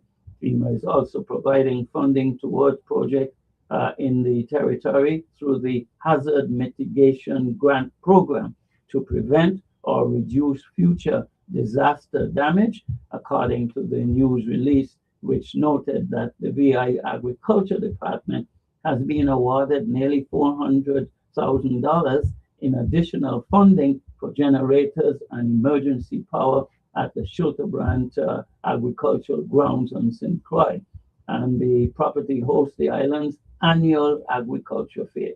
These projects are part of the FEMA's ongoing support for state and local communities rebuilding from hurricanes, severe storms, tornadoes, and wildfires, and to building resilience for the future, the release said. So there's a, we can also do that with the part there. Okay, beautiful. So on a more positive note, we can talk about the birthday celebrations that were honoring former Governor Juan Luis. And it was wonderful to see that in this report, in recognition of Governor Juan Luis's birthday, the hospital named after the former governor will pause today for a moment of reflection to honor his life, leadership, and lasting contributions to the U.S. Virgin Islands. Luis Hospital announced Thursday. A respected public servant and visionary leader, Luis dedicated his career to improving the quality of life for the people of the Virgin Islands. His commitment to public service, community development, and the well-being of Virgin Islanders continues to inspire generations. Louise Hospital said it is in recognition of that legacy that St. Croix's principal acute care hospital proudly bears his name. Governor Juan F. Luis believed in serving the people of the Virgin Islands with integrity, compassion, and purpose. Darlene Baptiste, CEO of Luis Hospital and Medical Center, said on Thursday, as we honor his legacy today, we also recognize the dedicated physicians, nurses, allied health professionals, support staff, and volunteers who carry that spirit of service forward every day through their commitment to caring for our community. The hospital's observance will also include the presentation of the Leader of the Year, Living the Legacy Award, recognizing a team leader whose dedication, compassion, integrity, and commitment to service embody the values Governor Luis exemplified throughout his life, according to this news release. Governor Albert Bryan Jr. earlier this week proclaimed Friday as Juan Francisco Luis Day in the territory in recognition of late governor's birthday and his legacy of public service. Luis assumed office on January 2nd, 1978, following the death of Governor Cyril E. King while in office. Luis later became the third elected governor of the Virgin Islands. He died on June 4th, 2011. Throughout his career, Luis worked to enhance the dignity and stature of the people of the Virgin Islands through dedicated service and leadership, according to a Government House news release. I just want to add that there were some wonderful "Did you know" memes that were really distributed throughout different aspects of social media from Thursday, and you can still see some of them today. It just tells you some really good, fun facts about the Honorable Absolutely. Governor. And that reminds me, as I'm driving down the road and where you turn right, if you're headed towards Christians, where you turn right to go to the airport, they have a nice sign up there. Yes, welcome to St. I'll Croix. try it. I said, big up and ting. I saw a couple days before, I just saw the construction going on. I wasn't sure what it was. I thought they were going to put up more flowers that might dry up. But when I saw that, and I know, like I tell a person, because people were asking, it has all three islands. And I said, because we know that St. Croix is the cultural capital of the Virgin Islands, but we don't want people to just say, welcome to St. Croix and not recognize our connection as far as the wider Virgin Islands. I thought that was fabulous. I think so too. And then on one part, somewhere up on the top, they have people doing the dancing and so forth. Well, listen, it got things going on. You got Marco. You got Marco. So, I saw that Virgin Islands tourism piece. I tell you, that's a nice look. Yes, a nice that's look, right. yeah. It's the first time we've seen anything like that for years. Yes, so that's good. All right, well, some other people who've done well, students 6 to 12-year-old, St. Croix, they spent 4 weeks exploring science, technology, engineering, mathematics, financial literacy, communication, and genealogy through hands-on research projects presented during the annual STEM summer project. And they were showcased on Thursday at the CH cafeteria. The folks that did the training, they were able to get their parents come and see their work in action. And that was really nice. And somebody called Johnny Lewis, she's the science coordinator for the St. Croix district, said that the students learned a lot during the program, and she was very happy about that. And as part of the training, the students participated in field trips to Frederiksted, Fort Frederick, local libraries, and so forth. They also wrote poetry and organized projects tied to technology, genealogy, and family history. And of course, the STEM project combines history, technology, and community engagement designed to inspire the next generation. So that was really very, very good indeed when I saw that, and that appeared in the source, St. Croix source. So that was really very good. I want to compliment that, because what also was happening for 4 weeks, part of the 2026 UVI Research and Technology Park STEM Enrichment Summer Camp. Yeah. And they did this specifically for 3rd to 8th graders. And I had the honor and privilege not only to be invited to take them on a historic tour in the rainforest, to the lighthouse, during their time of them. They were really engaged in science, but I also had a chance to be invited to their closing ceremony Oh, yeah. yesterday Oh, yeah. that was hosted at the RT Park, and it was wonderful to. These children created community. Oh, They yeah. created scientific. They learned physics. They learned AI. They Yeah. created apps. They presented, the apps. Was this filmed? I hope it was, I'm going to tell I you, hope it listen was, to me carefully. Okay. You already know my pet peeve. And see, I came as an invited guest. I did not come there in that capacity. And so I had to humbly, I didn't do all my permissions, prerequisite activities.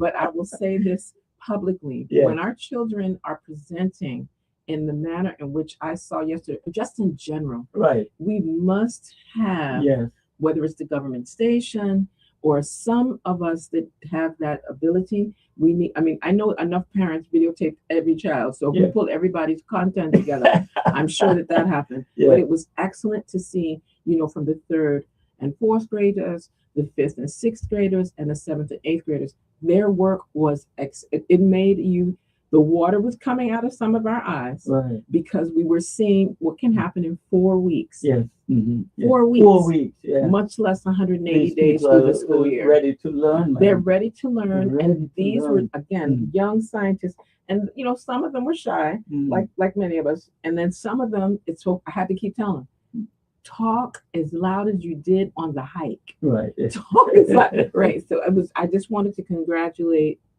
the entire team Right. at the UVI RT Park, under the direction of Eric Sonier. I think it's important that entire staff, Ms. Perkins, you already know how we love you. And I'm really grateful that I was invited specifically by Ms. Peter, Ms. Crystal Peter, get it right, Mrs. Crystal Peter Willie, to be able to participate in a small way. But these children, what they presented was exceptional. Right. I saw an app that I think we could use at UVI. Oh, yeah. That was presented by an 8th grader. Oh, my goodness. Right. An 8th grader, a pretty shy 8th grader. I saw things on how we deal with pets, things on tourism and spaces to go and eat, ways to experience a good experience, I should say, around studying. So that was one of the things that Senator Violet was there for that segment. Oh, he was there? Yes, he was there for that segment. Senator Frederick was there for the 3rd and 4th grade segment.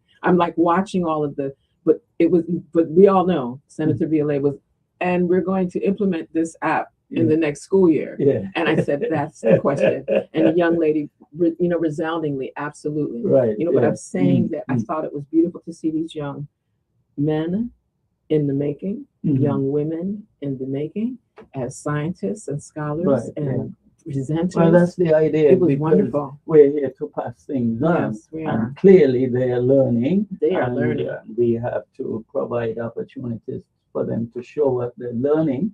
Right. Because I keep telling people, you see this phone that I have here, many years ago, a guy decided, listen, we don't just need to be sitting next to anybody talking to them. We have to have a phone. And he developed it, and well, over the years, now we got iPhone, B phones, and all those kind of things.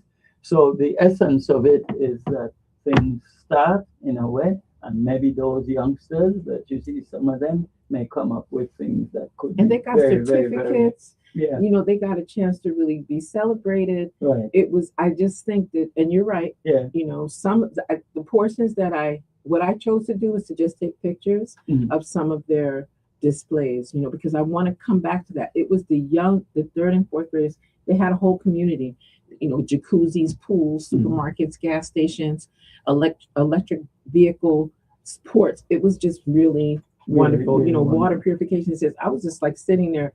I said, how old are you again? And just felt so, it was very rewarding. Absolutely. To know that the children are really engaged in that form. Well, so we have to more congratulate the RT Park as well for doing the thing. Yes. I did meet with the gentleman who's in charge. He did come here once. Oh, wonderful. Oh, yeah, we get him to met come with again. him. Yeah, They're doing so many different things. Yeah. It would be wonderful to be able to Well, share I that. think that they got some money or the other that they were able to not give out in the sense of thing, but for particular projects they had. Yes, so we'll see how that goes. All right, but what I think we're going to do now is take a quick little break, and then we will start to deal with what we wanted from Toastmaster Sean. Sean, Williams. that's yeah, Toastmaster. that's the man. Okay, You know. that's the man. That's the He's man. he is the president. All right. 2026, 2027. Mhm. St. Croix Toastmasters Club 933. Right. Okay, so, okay. I was just so excited. I mean, I just sat here. I think I put a whole Mhm. spread on my page Okay. because these children were exceptional. So I was really glad to hear that.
Okay, we can come on after this.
You see anybody out there? I don't see anyone out Okay, there. no My problem. concern though is that Eh? all of this is live streamed. You know that, right? Yeah. Okay. Yeah.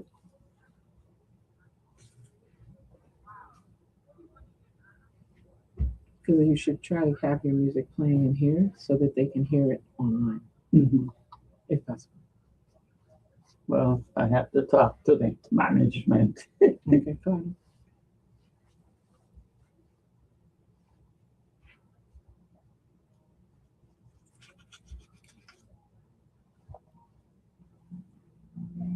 Okay, we can talk about now. Okay. All right, Dr. Chen, that was you there. Getting the word out just a little bit about Toastmasters. And I might just say that our club has about a 43 or so year history. And that's pretty long and interesting. And I think it's longer than the St. Thomas Club. They're hoping to restart, if I'm not mistaken. If I'm not. Well, we started, mistaken. according to the record, April 1980. Mhm. So that actually places us at 46 years. Yes, absolutely. It's a Yeah. good long time. Yes, A long time. a long time ago. And I still remember, as a matter of fact, I'll make sure I get the names of some of the people who started with the club. I wasn't one then, I met it. But we had some folks who really did their best to keep it going. Beautiful. And now we're into a new year now, and we have Sean Williams. Yes. He is our new president. And maybe if you could, I'm sorry he's not able to make it today, but Well, he does a lot, so I'm grateful, and I think that perhaps if we didn't reach him this time at another time, oh yeah, I'm sure he'll yeah. make some time. And He then, loves to talk. right, well, yeah. not only loves to talk, but he loves to talk with actionable.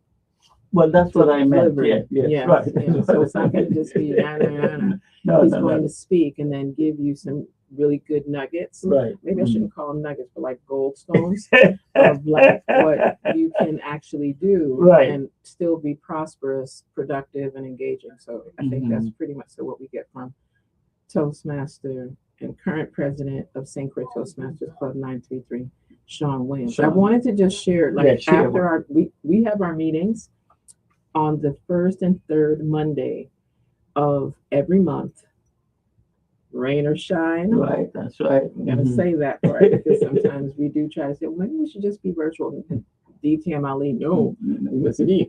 And so I just want to highlight, but the first and third Mondays at 6 p.m. and it's an hour meeting. Sometimes we may go a little over, usually because people get excited while they're speaking. And we're navigating through that, but we're very appreciative. We do have a hybrid meeting, so persons are able to join in, link in on Zoom, as well as we have our physical space that we have been very graciously afforded at the University of the Virgin Islands on the Albert A. Sheen campus here in St. Croix in REC 133. So we encourage persons, you can send an email. You should give them your email, DTML. Yes. Alia, ALIA 243 at hotmail.com. Very good. Yes. And then, of course, you can also reach out to DTM Ali here at the station at 340-773-0390 to just ask any other questions you may have about that. And there's also, for those persons that use social media, you will see that St. Croix Toastmasters Club 933 does have a Facebook presence. That's and you right, can also put your messages or inbox there if you had any other questions. And in that people regard. can just go to www.toastmasters.gov or .com, and everything is there as well, because you'll see the telephone number at Toastmasters International online for the St. Croix Club, and you also see the times and the days in which we meet. It gives that information, and we also get an opportunity to share some updates of programs that we are involved in. Some things, yes, we have the meetings, but we also do a variety of activities in the wider community. But I wanted to share from our last meeting, which was July 6th, make sure we get these days right, and what came out from our Toastmasters meeting. And more specifically, this particular message came from our current president, Toastmaster Sean Williams. And he highlighted that in previous Toastmasters clubs that he's been a part of, there was a sharing of quote about last night, unquote. It's a recap. I love that, about last night. Yeah. Right. It's a recap after each meeting. So this is like an addition to what is done by our secretary that covers our minutes, right? And it was, and I want to just share this part that's coming from the email that he shared with us. It was a great way to celebrate our members, recognize accomplishments, and keep everyone connected between meetings. I'd love to continue that tradition with our club. As your incoming president, I want to first thank our outgoing president, DTM Dr. Chen, in the making, for her years of dedicated service and leadership. Thank you for all you have done to help our club grow and succeed. We appreciate your commitment and look forward to your continued mentorship. And again, he highlighted that our meeting did kick off at 6. And whenever we have to update roles or modify things, we do it in a context that's a very learning engagement. So the persons learn about leadership, persons learn about how to prepare for respective functionary roles inside of Toastmasters. And I want to just highlight some of the goals that President TM Sean Williams has highlighted. 1, to increase the number of speeches at every meeting. 2, continue Dr. Chen's past efforts to grow our club membership. 3, implement an online club management system such as free Toast Host or Easy Speak to make role signups, meeting management, and member progress easier for everyone. I want to highlight that there were a number of things that were in Toastmaster Sean Williams' presidential message to each of us, right? Sometimes we have meetings and some persons have not prepared a speech. And then there are several of us that always have a speech in the making or in the can. And so at the meeting, we will just do a prepared speech. So I just wanted to highlight a couple of things that persons may not be aware of, and just to give a positive shout out to our current club officers. So our president for Toastmasters Club here in St. Croix 933 is TM Sean Williams. Yay! Our vice president of education is distinguished Toastmaster Brenda English. Yay! Our vice president of membership is none other than our illustrious DTM distinguished Toastmaster Abdul Ali. Right, yeah. Thank you very much. You know, we have to clap. This is a Toastmaster moment. Right. We just need to make sure we follow protocol. The vice president of public relations is yours truly. Yay! Dr. Chen. Our secretary, and this is our new incoming secretary, TM Liana Timothy. Yay! And our ongoing treasurer, who has been with the club for many years, is Toastmaster Esther Felix Donnelly. Yay! And our continuing sergeant at arms is Toastmaster Sandra Antoine. Yeah, she also sometimes would be sitting right where I'm at. So yeah. we really wanted to just, so if you see these people, or if you know these names, just approach them if you'd like to find out more details, because at our club, and like I will share our club mission, which we share at the opening of each of our meetings. Yeah. We provide a supportive and positive learning experience in which members are empowered to develop communication and leadership skills, resulting in greater self-confidence and personal growth. So again, we meet on the first and third Mondays of every month at 6 p.m. You know, you can meet in the comfort of your home via Zoom. That's and when we right. say in the comfort of your home, we don't mean like just kind of look back, look like you're live in. We're saying in the comfort of your home, but still as if you are in the room, engaged with us, asking questions, clapping as persons come to the lectern, clapping as persons leave the lectern, offering input. We always ask for input and critique in our evaluations. Every speech, and we say that, no free speeches. Every speech counts towards your pathways. When you complete pathways, you can go from level 1 to level 5. That's right. In certain areas, visionary communication. You get a chance to really strategic relations. You get a chance to learn skills that you can actually use in your day-to-day life. That's really very Professional life. important. Yeah. You know, so we wanted to just kind of highlight that part. Right. I believe that the last part that I wanted to highlight from TM, our president, right, was he really focused on the type of enthusiasm and energy that comes in being engaged in our meetings. He also highlighted how much he valued and appreciated valuable feedback from our guests, including reminders about not ever leaving the lectern unattended. It's like a baby. And sometimes, when you do it virtually, after a while, you forget that part. but we usually do not leave the lectern where people are speaking from unattended, period. And just, of course, for persons that are coming as guests, we do have digital as well as printed meeting agendas that need to always be readily available. So Right. I think that it's really important. Want to thank the incoming officers, those that have continued to stay as officers, and specifically a special thanks for Toastmaster Sean Williams for being willing to serve as president. And which he felt I was too excited. But I've been doing it for a few years. Right. And I think it's always important to get the rotation so you get an opportunity to learn all of the roles. Things. Right. You want to be able to learn all the roles, because even if you come as a guest, it's good for you to shadow. How do you work? What is the function of an odd counter, where we're looking at how many ahs, me and no's that you say in the speech, because we forget that we do that. Yes. How do you work in the role as a grammarian? How do you work in the role as a timekeeper? Because we have very specific times. And then what are some of the requirements for being a general evaluator, looking at the whole meeting, and then learning to become a speech evaluator. Right. And when we say evaluator, not to criticize negatively or break down. I didn't like what you said. That didn't sound me. Right. None of that. But to actually, I always like to use 2 stars and a wish. Like, you did this particular technique of delivery really well. Your tone, your energy was wonderful. In the future, you may want to work on how long you have pauses between different points that you're discussing.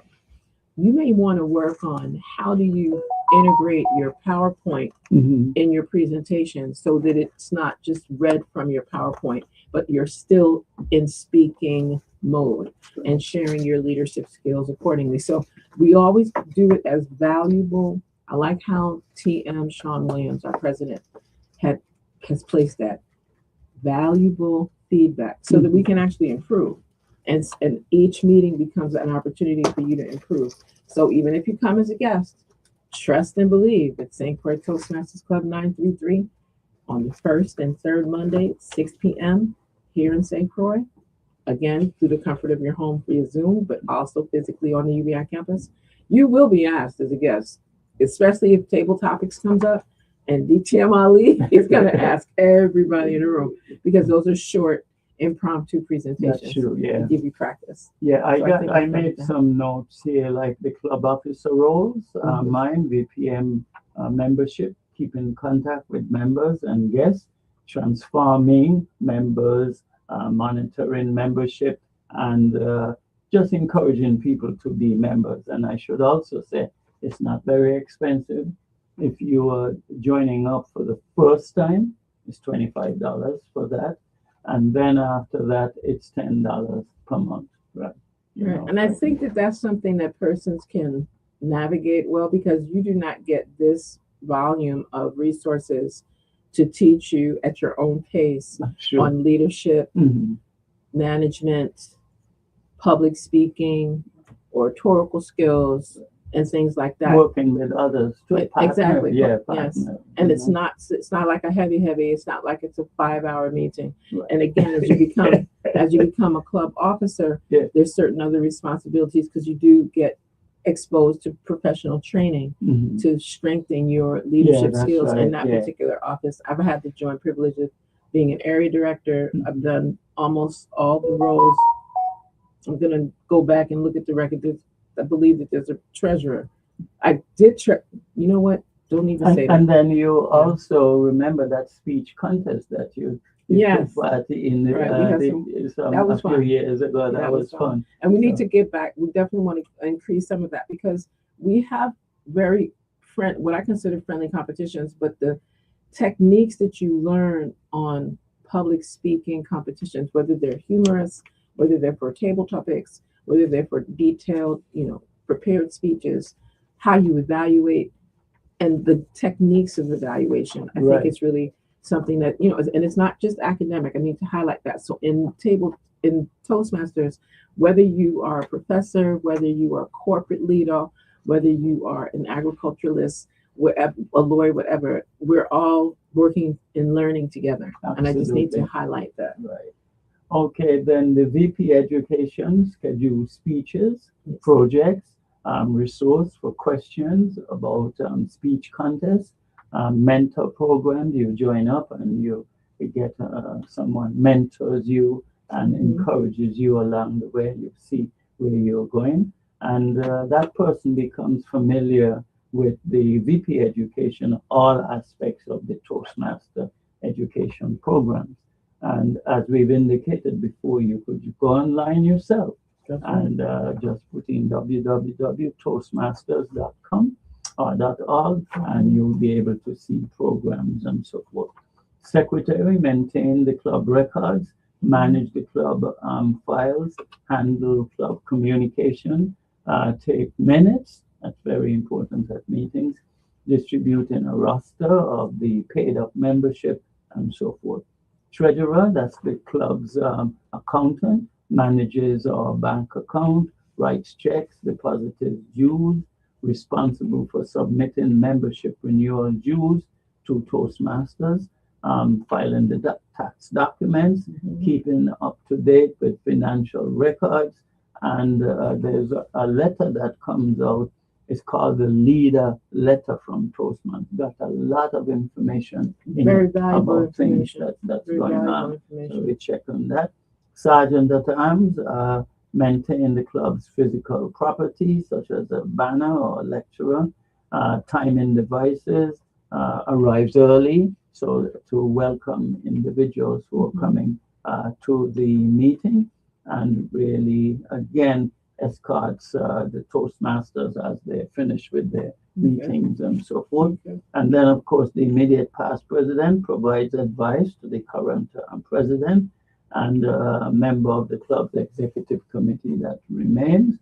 And the president sets the tone for the meeting, motivation, makes peace, keep close contact with club members, and of course that leader letter is really very I mean, it's a wonderful newsletter. It's so full of information. It's got, various links to other resources that you can utilize, as a Toastmaster member, but also just generally, there's so much information that's available for free and just looking at their site. But then when you're a member, you get a chance to go in and really establish, when I'm saying pathways, because I realized I didn't describe that, but these are the programs that are inside of Toastmasters so that you can actually master a particular series of skills and become more engaged in the process. So like when we talk about Toastmasters in this regard, when we talk about the pathways piece, and I need to highlight that, it's toastmasters.org, just so that persons do not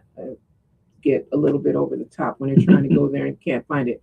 But I just want you to, or you can easily just Google or search for Toastmasters, and that way you will be able to find out much more information than at least what we're sharing, because we're going to be somewhat biased, and we're going to make sure that people know that they should, be within our club and join our club.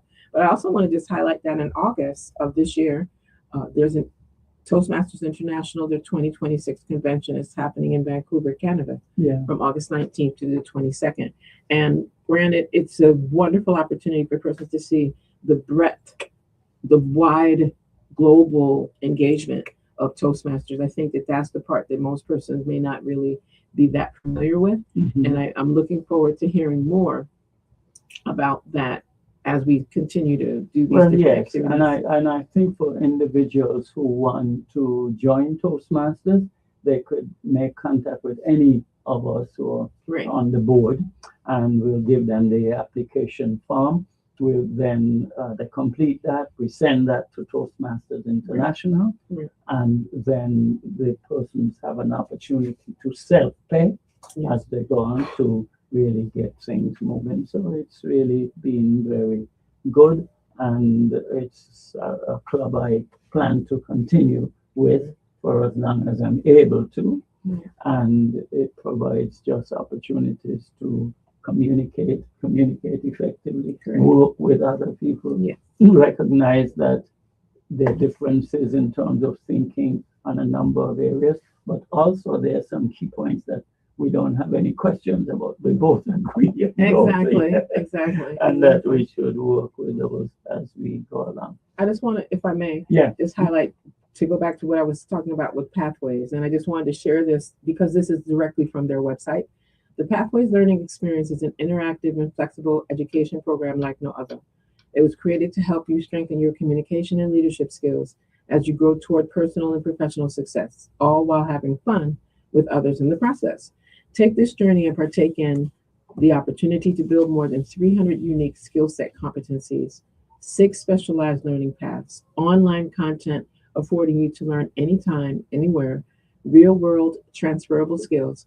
Content is available in Arabic, English, French, German, simplified Chinese, and Spanish. I don't know where else you can really go and have that kind of an experience where you can do that, like you said, paying what $120 for an entire year. Yeah, that's right. And you have access to all of these different, components. It's a learning process. Yes, it's a learning. Really And I think that's important. I think, and I'm only saying this, I'm in my 3rd pathway, but it was set up differently before we had more than 6. Right. So now I'm looking to see which ones, because I'd like to do all of them to make sure that we can actually strengthen in those skills.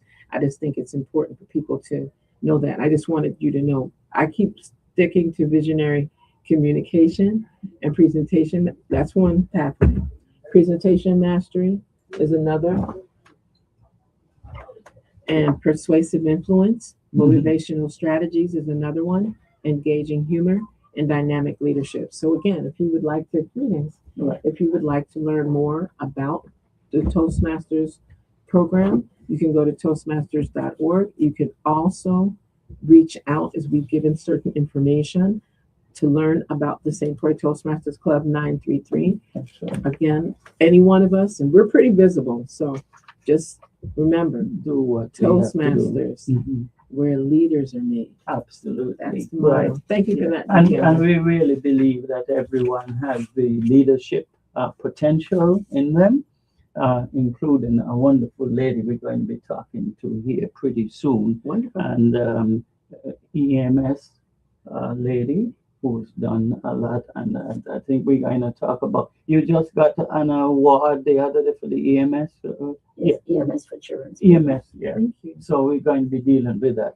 But let me just see if you sent me my music the other day. This is the story. This is, folks, this is a story that I wrote, well, a song, but I didn't write the music. And I did not, sing it or get anybody to sing it. You have it, and you were yeah, but I thought we had this conversation. You already worked on this. We tested this last week. Yeah, but I'm going to try again, see if I get it in working this time.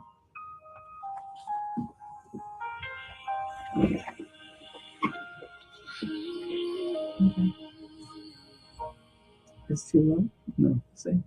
From the moment that I was born, things got in the way. Turn it that way. It's coming from the bottom. There you go. It left me with a little chance to even have a say. I went to school, learned to read and write, and played cricket night and day.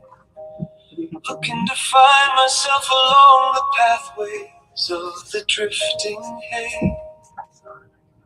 And as I look beyond the ocean where I learned to swim, I was able to fashion a climate and a warmth that would never grow dim. Because my paradise stood before me, and for the first time it left me feeling like a king, one of those who just knows how to sing calypso and tie anything. That's my story. It might even be one of yours as well. The truth is that all of us have stories to tell. Some that could God. Touch that. Small things. It's okay. We got the rhythm. We got the rhythm. We know the intention. Yes.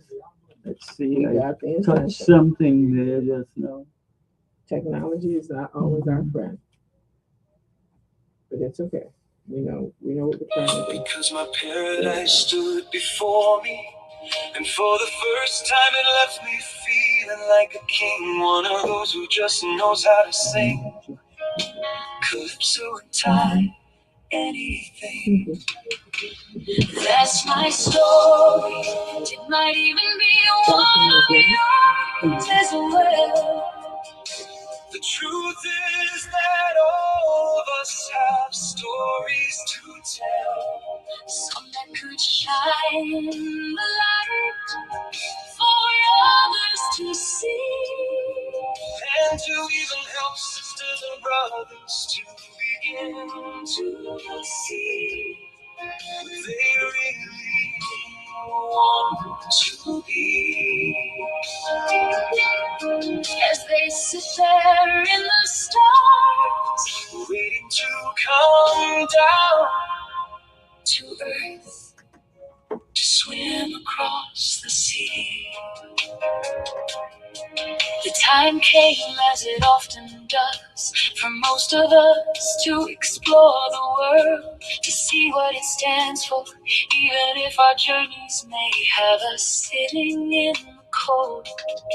Just imagine what it really feels like to be haunted, restless, and to some extent insecure, waiting for someone to come with arms open wide, and a set of keys, that's for sure. Only to discover the keys don't fit, and so sitting there trapped, exhausted, laying on the floor. That's when songs of hope came to light, and I knew that I had to find a way to open the door. Time and time again, I felt like putting the journey where it belongs, on the back shelf of time. I'll tell it like it is, with the grace, optimism, and pride needing to stand at the front of the line.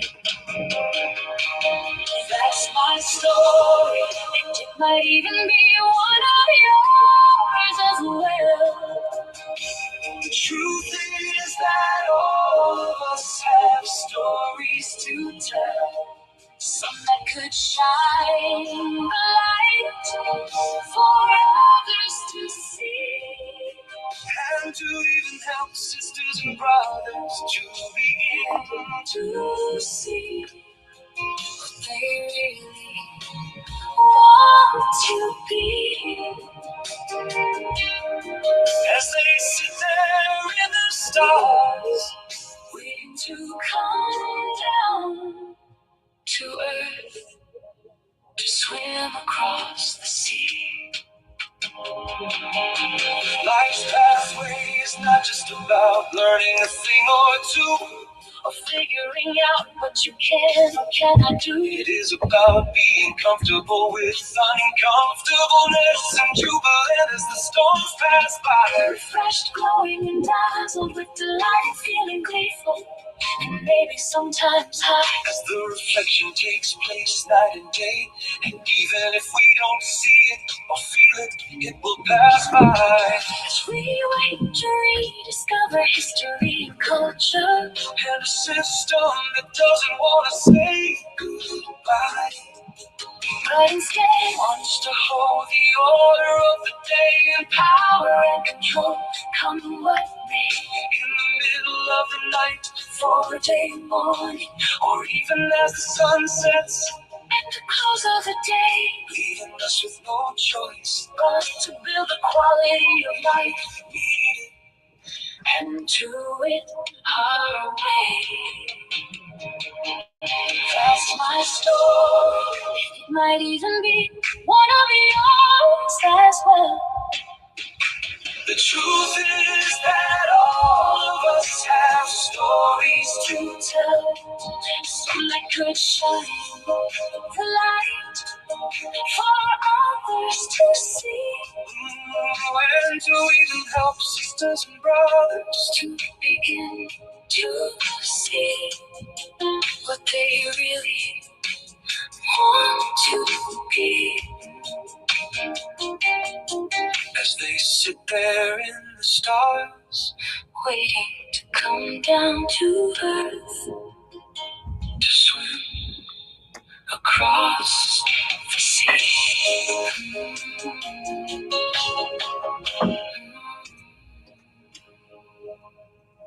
Okay, that's my story, and I certainly want to thank our good friend there who got me fixed up with putting this together.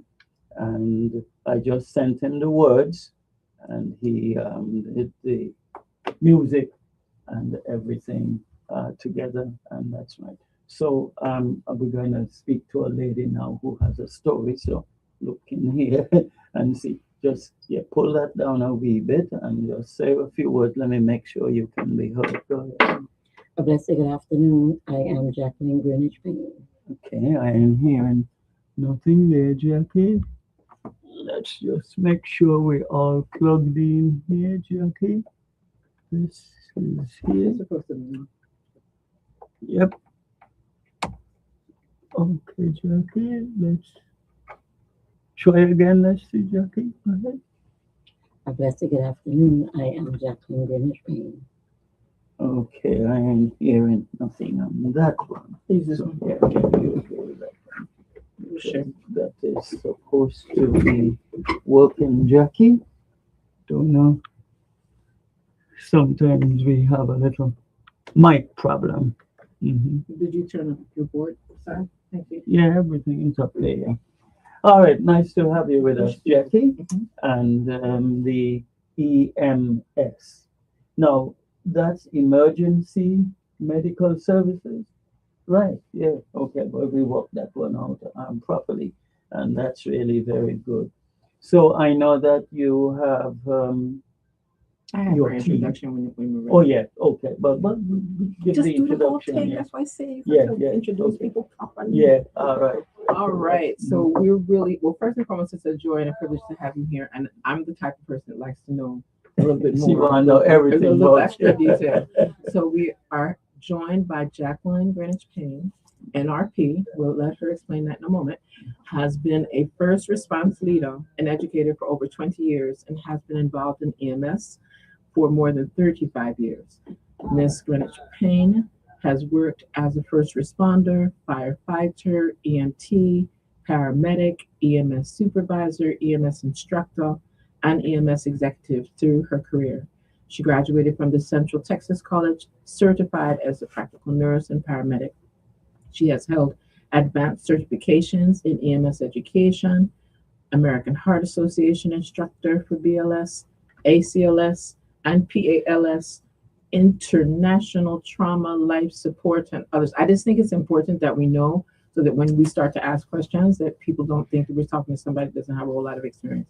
Right? I think it's just really important. She's well known. Well known. I'm just making sure for the people in the back and the people outside. Yeah, I understand. There we go. Yeah. And Ms. Greenwich Payne brings a pragmatic, business-oriented perspective as the SP director of the Virgin Islands here. We're just so grateful that you had time to come and join us. She's also, as you said, well known in the community as someone who is very passionate about all EMS matters. So that's going to be the other hashtag EMS matters. I like that too. Almost every first responder on St. Croix can say they have received training from her as the district training officer. And Ms. Payne, Greenwich Payne, has served as the Family Advisory Network representative for the past 6 years and will continue to do so until a replacement is found. So definitely welcome. It's a joy and privilege to have you here. A blessed good afternoon again. Beautiful. It's really nice to have you. And the last time you were here, you were talking about an award which was won recently, you and your team. And now we're back to another award again that you have been. So you've been doing well with these awards. Yeah, I think the last time we were talking about when I received the AAA, which is the American Ambulance You see what I Association. mean? AAA, not just Vanguard. one. Three of them. Okay. Yeah, Vanguard Award, and it's an award that you have to be a female leader in EMS with minimum of 35 years. And so it was really nice. Here? Yeah. Wow, that's wonderful. They flew me first class to Tennessee. And You're giving me goosebumps, okay? I just want you to know. I got put up in the Grand Ole Opry. Oh my God, that thing is It's beautiful. and it's big. Okay, yeah. Yeah. Wonderful, wonderful. So I was glad to represent the people of the Virgin Islands, because a lot of times you'll hear them feel that we're from the Virgin Islands and that, you know, we don't do a lot, but we really do a lot. You know, I just completed on Friday a car seat provider course. Oh yeah. Where through our EMS for Children program that we can partner with the local highway safety to help to make sure that kids are safe when they're traveling on the road. And there was 3 instructors that came from stateside, and they were very impressed with the presentation that Ms. Gomes put on from highway safety and the students' knowledge and just their passion in that program. Yeah, well, you know, this is so exciting that you're doing these things and doing them well for all these years. Just go back a little bit in your history. I mean, when did you get involved with EMS? How many years you been doing that now? Well, I first became a paramedic in 1990 in Killeen, Texas. You go back far. Yeah, that's right. Yeah, good experience. This is wonderful to hear. Yeah, but before that, I went to school for nursing, and I wanted to work in an emergency room, but I was just a LPN, and so you needed to be a RN, and then there were other things that you needed to have, and I was like, well, you all didn't tell us all of this when we were, you know, going to school. So the job that I got, I was working in a nursing home, and I enjoyed it. Each one reached one, each one helped one. And when I graduated from nursing school, I had won the Mary Eliza Mahoney Award. Do you know so this is like your legacy with getting these awards. And, okay. What so, is this? Yeah. And I tell people Google. So if you Google Mary Eliza Mahoney, she was the first African American nurse. Eliza Mahoney. I guess that's M-A-H-O. Anyway. Yeah, and so they gave me this nice gold-plated and top of mahogany wood certificate, and it said that I exemplified the values of Mary Eliza Mahoney. She's the first trainer. Yes. I'm a daughter of a nurse, so I guess. And so what kind of changed my field was one day I was passing meds, and we had some student nurse doing their clinicals, and when they were walking, I was walking up. She ran out the room, and I'm like, oh my God, what's wrong?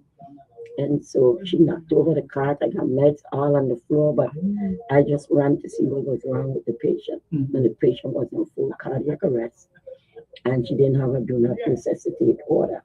And we're not high tech like now, then like we are now, because you don't have to put a board under the patient now, and all you got to do is pull a little lever, and the mattress gets firm with the new striker mattress, so you can do the CPR and the bed.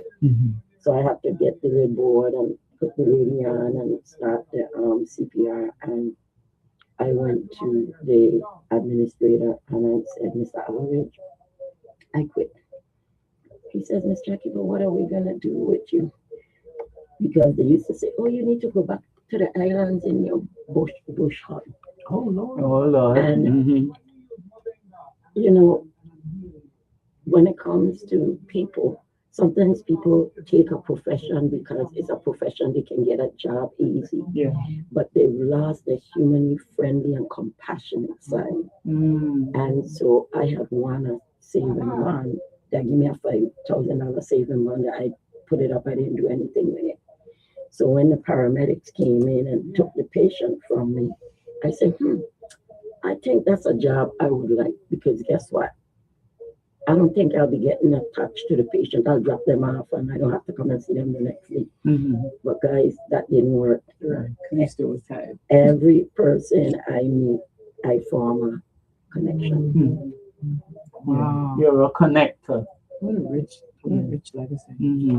Let me give you this so you could.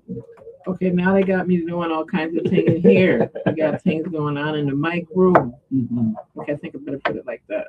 Is that workable? Well, it's but it's, okay. Go ahead, try. Will that work now? Yeah. Okay, very good. Testing, yeah. testing. 1, 2, 3, Okay. testing. Well, I wanted to come to, first and foremost, thank you for giving us that history portion, because it's important to know a person's legacy. And we were hearing compassion coming out of you, even from you even speaking from the very, very beginning of why you're in this field, right? And I wanted to highlight, and it seems like you have a legacy of getting awards in certain spaces. So that's just, we just know that's regular. She just like That's just regular. No, she don't like that. They like her. Okay, let's get clear. Right? She does the work to earn them, and that's really wonderful. I was looking at what you shared with us, right before the broadcast on this National Association of State EMS Officials, which is the collective voice of the nation's EMS systems, and this 2026 Innovation Award. And I just want to share the description. It celebrates state EMS offices that have demonstrated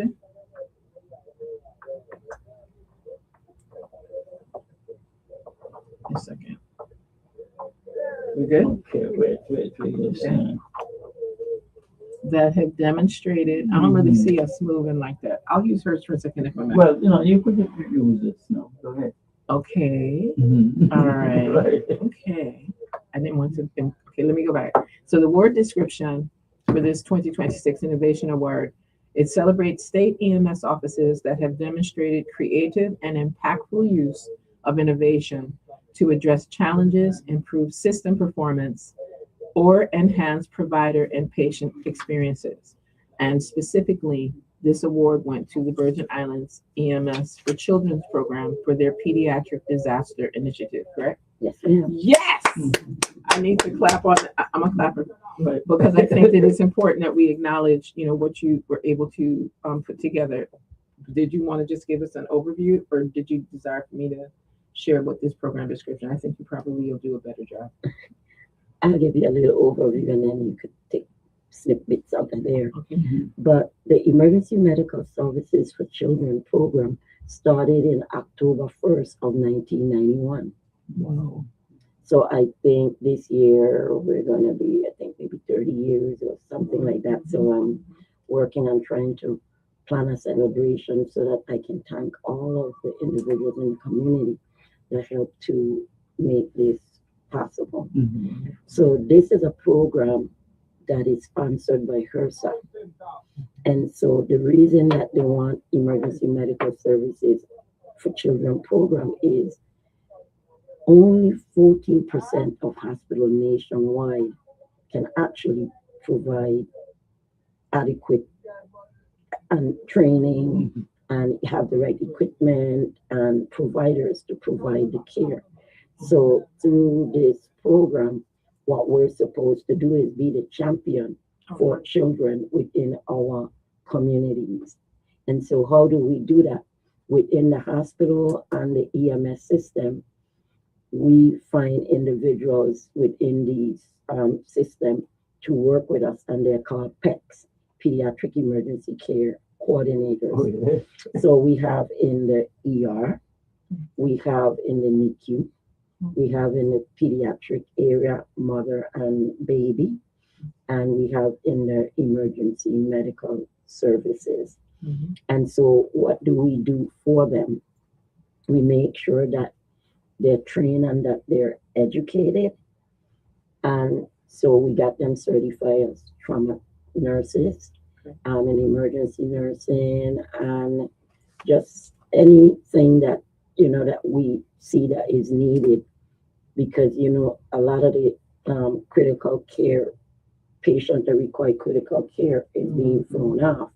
And so they are certified so that they can stabilize and provide, appropriate care until they are ready to be shipped off, and I salute them because many times you hear in the community that the hospitals aren't doing good, but Yes. we're not supposed to.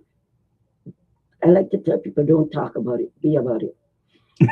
No, One more time. One more time. Please repeat that. don't talk about it, be about it. Mhm. You know, because these nurses, they're working pretty hard, and we know that at times that we don't always have what we need, but through our program, we provide equipment, Mhm. supplies, and we go down and do checks, and we do training, and they get their skills checked off.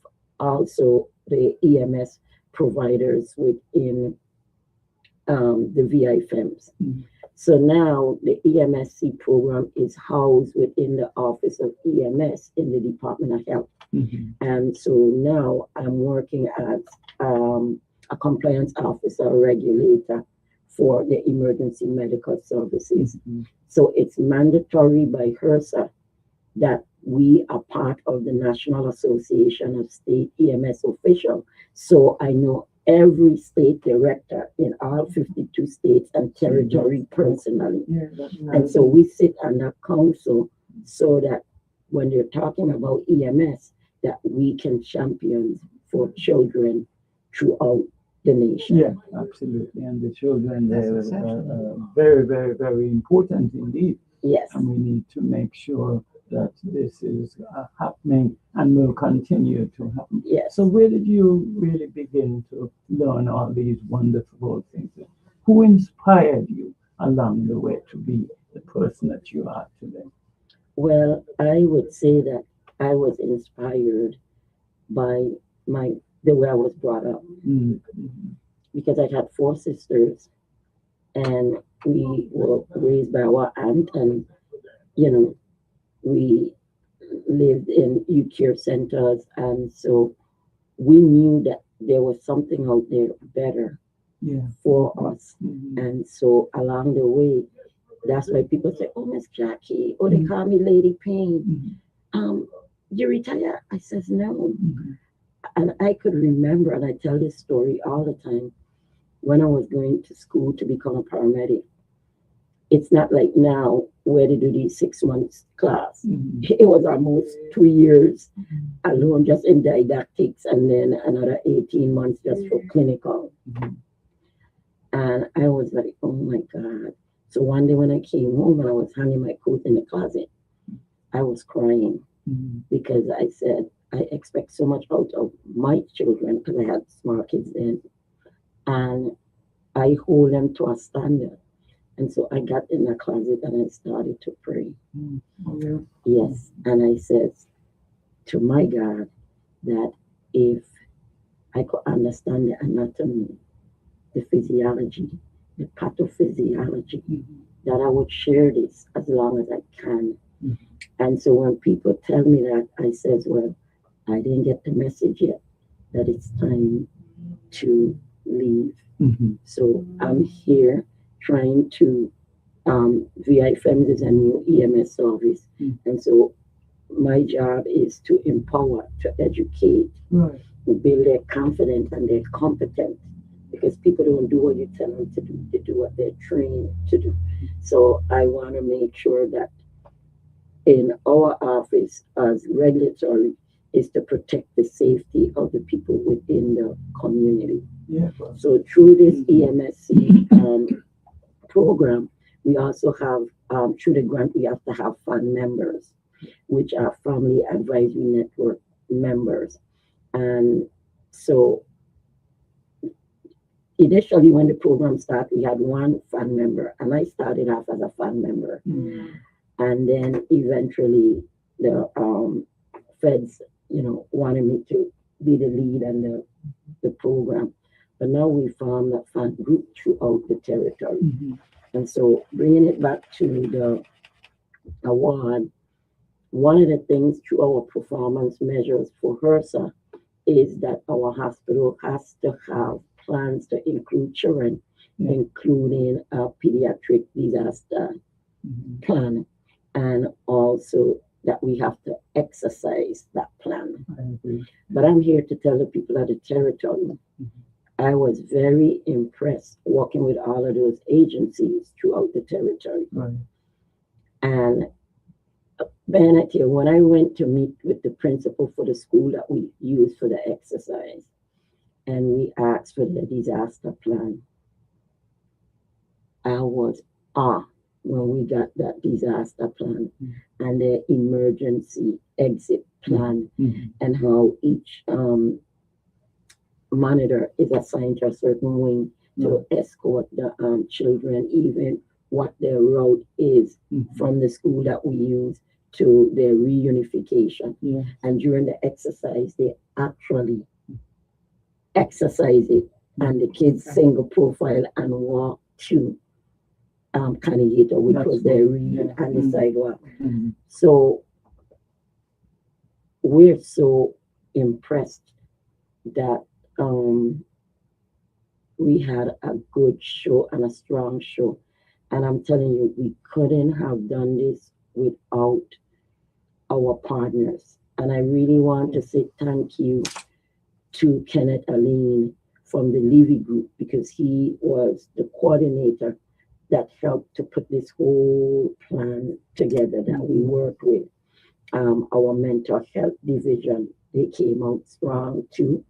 Our MCH mother for children, and our cohorts with the Levy Group was the preparedness program through Director Aisha Rivers and her staff. And I really want to big up Miss Tia Carrington, because she's the one that kept everybody together in terms of meeting, making sure they were there and they were on time. And so before we got into the exercise, this is a year in planning and putting all of this together. And so we met with our commissioner and all the leaders of all the divisions that were going to take part, so that they would know what is expected of them prior and what the federal required for us to do. Because we don't want along the way, oh, well, we didn't know, or whatever. When you say commissioner, you're speaking of our commissioner of health? Yes, our commissioner, the commissioner of human service. Okay. We had members from the Department of Justice. Okay, beautiful. Yep, So VIFMs, the police department, and there are everybody, Yes. And then not only did we meet with the head of the agency, then we made appointment to meet with them in person, even as far as traveling to St. Thomas. Yes, that's how I hear this part. Yeah. And we traveled to St. Thomas. And so I was really impressed with the police chief over there. And when we went and we met with her, and we explained, what it's all about and what we're going to be doing, she was really into it. Even before we finished, she was already saying, well, I could see, where we might have a little shortfall. And I said, don't worry about that, because that's what we're here for, is to help you all to fix it. Because a lot of people think that when a disaster comes, okay, we're going to get federal aid. One of the things it may not come one of these days. But even if it comes, we got to be able to learn to self-sustain. And self-sustain, like right now, June 1st, we're in hurricane season, Atlantic hurricane season. Okay, are we checking our generators? Are we making sure we have batteries and that our flashlights are working? Do we make sure that we have all of our pertinent documents in a plastic envelopes to make sure that they're secure? Those are the things that, and understand your plan and go over those plans. Because in 2024, we were also recognized for an innovative award also because we did a pediatric disaster expo at Canigata Ballpark. And what we did there is we did IDs for the kids, like a passbook. And so it could also be used as an Amber Alert, and it was in a thick plastic. So public safety was there to put the kids' fingerprint in there. 1 hour photo, they took their pictures, and they were able to go to the doctor and get their dental Mhm. images in there. We made sure we had checklists. We had diabetic coolers for the parents that had kids that were diabetic, that they could keep their insulin warm, and just numerous things that we had there. But we brought the whole community out again. Right. We brought out all the agencies on the island that deals with children with neurodiversity or special needs. I mean, even down to the veterinarian we brought out so they can know what to do with their pets Mhm. during a storm. And all of the kids that came got a backpack that had a camera in it that a parent could have put their juice or water, so they just put it in their Yeah. mouth and Mhm. coloring books and just things to, motivate the kids and keep them. And we talk about practicing their plans. But this exercise, we named it the Guardian Angel. Mhm. Mhm. And so as before we got to the exercise, we actually did a tabletop on St. Thomas first, where all the agencies were there, even down to American Red Cross, because they're the lead in the territory Right. Yeah. for reunification. Mhm. And all of the PIOs from every division in the government took part. They even created a communication plan for, when we have disaster with children, how that all of these PIOs will come together and sit in a jig and communicate and messaging to the community so that we don't have chaos, because people going to be running and coming to get their kids. And so the exercise went off, and there was a 7.5 magnitude earthquake. Yeah. And it shook the school. So we had a school bus up there, and we want to say thank you also to property and procurement, because they were able to pull one of those 20-foot bus, and the front was kind of falling off, and we had big concrete and it fell over on it, and the kids were and mannequins were in that bus. And then in the class, the cafeteria had a fire, so it had smoke. So the fire department came, and then we had kids wandering around in the classroom. And I was truly, truly impressed with the response of the police department. I want to shout out the police chief Cornelius and St. Croix and Houston, yeah. and yes, and Deborah Hodge and St. Thomas.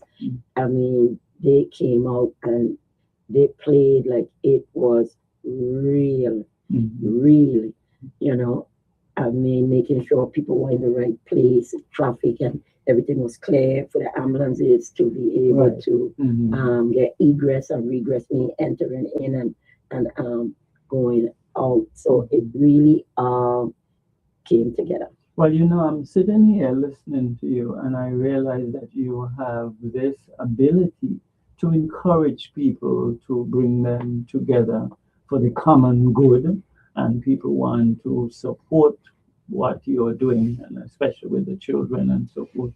So I want to congratulate you on that. And I don't know what kind of certificate we could give you, because you're not doing it just to get a certificate. You're doing what you have to do because this is what you were placed on the face of the earth to do, to provide the leadership, the guidance, the support, all the things. So I just want you to consider, continue with what you're doing. And if I had it my way, we'd make a nice video, half an hour video on you, your experiences, putting in the pictures, all the things that you have done with the help of other people and things. So I really feel very excited, and I think you got a wonderful story to tell, and that people could learn from you in terms of what you have been doing. And I'm mindful as well that you will continue to do. So there will be other things coming up, not that you're just doing it for things coming up. You're doing it because you think it's right and proper. And that's really very, very good indeed. And also to let you know that there is only one Jackie Greenwich Payne, just one. But she duplicates herself Mhm. because you have a team, and I know Yes. that you train persons, and you Yes. do a lot of training. Yes. I hear it, and I know people come to you. And I read that part of the article where it said that you have taught so many people with various skill sets, from your own experience. So we want to thank you. My program manager for the EMS for Children program, she moves me because she says, Jackie, I never had a boss like you. Every morning you call me. She's in St. Thomas. Mhm. What are you working on today? Mhm. How can I help you? Mhm. And I always give in the word of the day because we have to inspire Mhm. the employees so that they can do what they need to do. Mhm. Give us a word for today, because what I would want to do is to make sure we start using that from Jackie. Okay. Well, my word for the day is always grace. Grace, Grace. All right, Jackie. I hope y'all are catching this live Yeah. and direct. Mhm. I'm just saying. Absolutely. It's yeah, and Grateful. maybe you're just full of grace, from the higher power, and it's just coming soothes all over you, and it's exciting. Well, I can tell you, I can be really militant too. Oh yeah, When I people's see. life depends on it, Mm-hmm. you know. Well, that's the other side. You decide, well, I have to go out there and do what needs to be done, to keep things rolling over. So we appreciate your effort. Now you got on, that's a green dress you got on there? Green and blue. Green and blue. Is there any particular reason why you have a green and blue dress? Or you haven't Well, thought about it much? no, but I like nature colors. Oh, okay. Yes, Okay. yes. I Thought like she didn't have an answer. See, I watched you. I watched you. I thought she wasn't ready. Listen, one of the things that I do is, folks gotta be like accepted by others. One of the things I would always do for myself is I motivate my own self. Right. So I get up and I pray and I talk to my Lord. Mhm. And I will always, you always meet somebody say, oh, you're talking to yourself. No, I'm not talking to myself. Mhm. I'm just singing and worshiping. There you go. Put I you like in the right spirit because, and one of the things that I want to thank everybody, past, future, and present emergency medical technician in this territory. I salute you because many don't know what you do. We're one of the only profession that we can enter somebody's home without a subpoena. Mhm. And people don't know what we see when we get in there. And miles that we gotta walk when something happened down Typhoon or up Isaac Bay. Or many times people don't know I have gone out with Port Authority pilot boat because we're responsible for 3 miles out. Oh, And really? go and then ship that's bringing in the containers Yeah. with the food. So it kind of hurts me when I see that they want to have EMTs working 30 years and not to be considered as hazard. Mhm. We go on the same calls with the police that's hazardous. Yeah. Mhm. Okay. And we gotta hold on the scene before they get there. Right. And so I just want to salute the EMTs in the territory Right. and just let you all know that I love you. Mhm. Continue to do the right thing because it's easy to tear people down, but you don't want to find people to build them up. And this is Well, a that's the other field, side, yeah. yes, Mhm. but this is a field where mentally Mhm. you have to be strong. You gotta be strong, Mhm. I just wanted to go, me, I'm the left brain one. Mhm. So I just like for persons to be clear, congratulations again, because this is most people might have seen it in the source, maybe the VI Daily News, and seen some things in social Yeah, media. there was an article in there the other day. Yeah, I think it's important for persons to, if you have a moment, it's good to look at this National Association of State EMS Officials. It's a website that's very easy to locate, and it specifically highlights this 2026 Innovation Award as described so eloquently by Project Director Jacqueline Greenwich Payne. And I pause when I say that because I hear you, Lady Payne. I got that, but I like to call all the names because I know we're calling in a lot of family. Because there's a section inside of here, it speaks of that the Virgin Islands EMS for Children program is an innovative territory-wide effort to integrate pediatric needs into every, listen to the operative terms here, into every aspect of the Virgin Islands EMS and emergency preparedness system by building pediatric-focused policies, plans, training, and exercises in close partnership with government and community stakeholders. It's really important the person's got that part, because then I'm going to jump to this next sentence. The program also led the development of a territorial children and families disaster communications plan under the Department of Health, coordinated with the Office of the Governor, and organized a multi-agency pediatric disaster exercise, as we've heard today, Operation Guardian Angels, on St. Thomas and St. Croix in March 2026. Now, keep in mind that this award is, they're dating here, it was awarded on April 29, 2026, but I think that the whole conversation of how you mentioned the past books, the pediatric expo, persons don't know that these things are happening. So you really have to be commended. Well, yeah, you really have to be commended for bringing these things forward to the wider community. I don't think enough persons are fully aware of some of these things. I know I wasn't sure, and I try to keep up on the news, and I don't remember this part. So that's what I'm saying for those persons that don't know that this is happening. Yeah. And this is also another opportunity for these young people. I'm saying this from the lens of working around secondary students and post-secondary students. They may not even know that this option is available to them.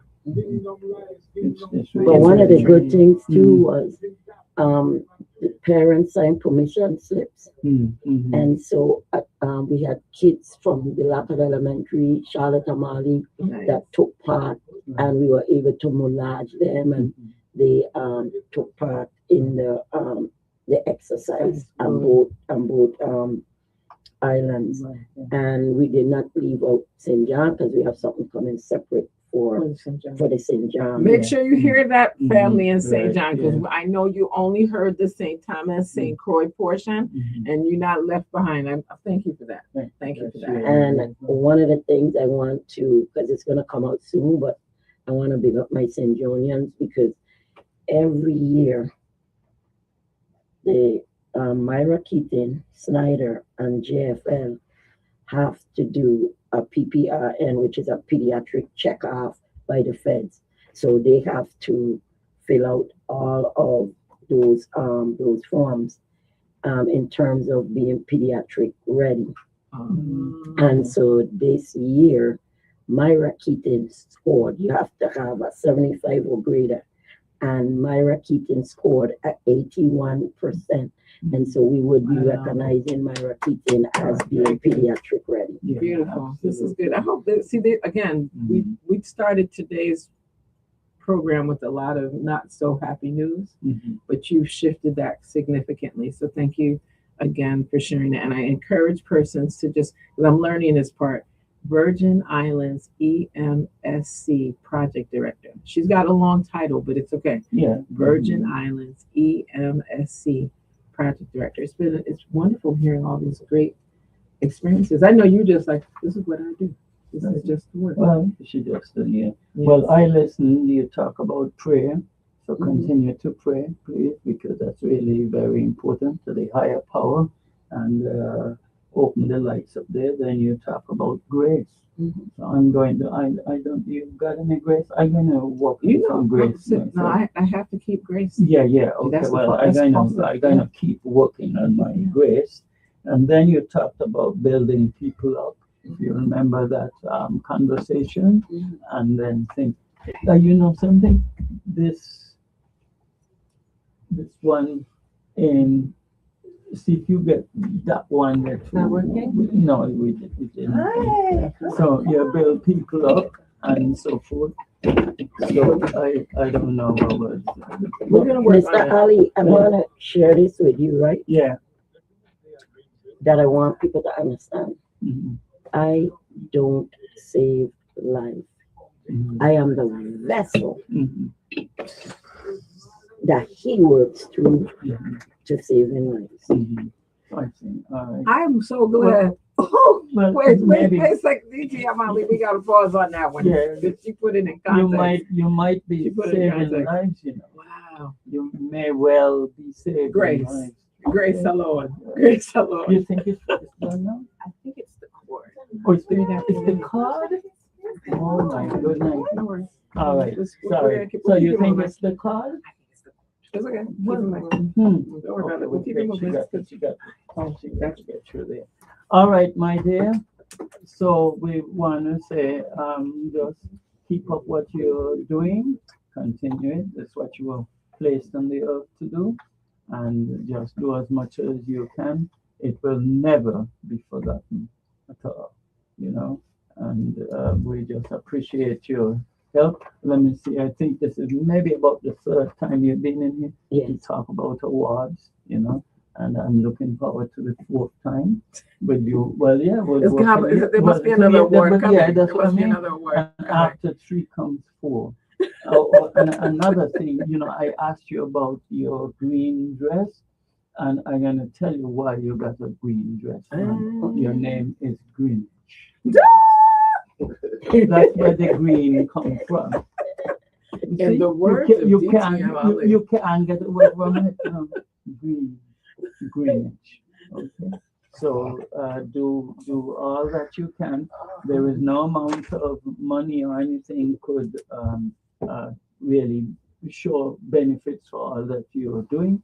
So just keep doing it and keep praying and keep us up to date. And I'm going to look in the newspaper to see what's coming up next with you. And I would like to, well, I'll tell you what's coming up and then I'll just say thank you too.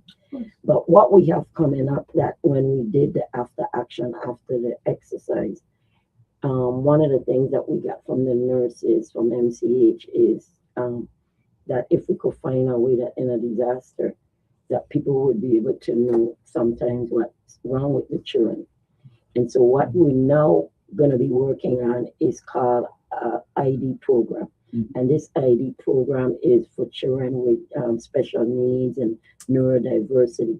And so we're not labeling them, because if they're under 13, they get a caregiver card. So that caregiver card would be in the school with the nurse or the teacher. If there's a disaster, then they just put a linear over them as they're going out, so that way, if emergency service got to pick them up, they know their parents contact any allergies or anything to that affects us. And if they're over 13, then they will get a ID card that's going to be put in a letter case in that they would have, so that they can be able to know what's wrong with them, or even just sensory, how to soothe them, how to calm them, you know. And so that's our new project, but you're welcome to come on board with us. And I'll end by saying to my staff and all of the supporters and agencies that help to make this possible, from my heart to yours, I want to say thank you. And I'll leave you with this. And now who sing of the goodness of God. Good afternoon. Absolutely. Thank you Really very good. much. Thank you, man. Thank you very much. That's amazing. Indeed. That was Just fabulous. keep doing what you have to do as we Absolutely. go along. All right. Well, we're going to just get a little something going here, just a little piece, and then we're going to be talking about elections. You know. Oh, Yeah, okay. that's gonna the be team there. interesting. Yeah, and awesome. Ready for it. Ready for it. So we're gonna Come quiet. That's not working. So that's a cord. So Get to okay, well, so that's definitely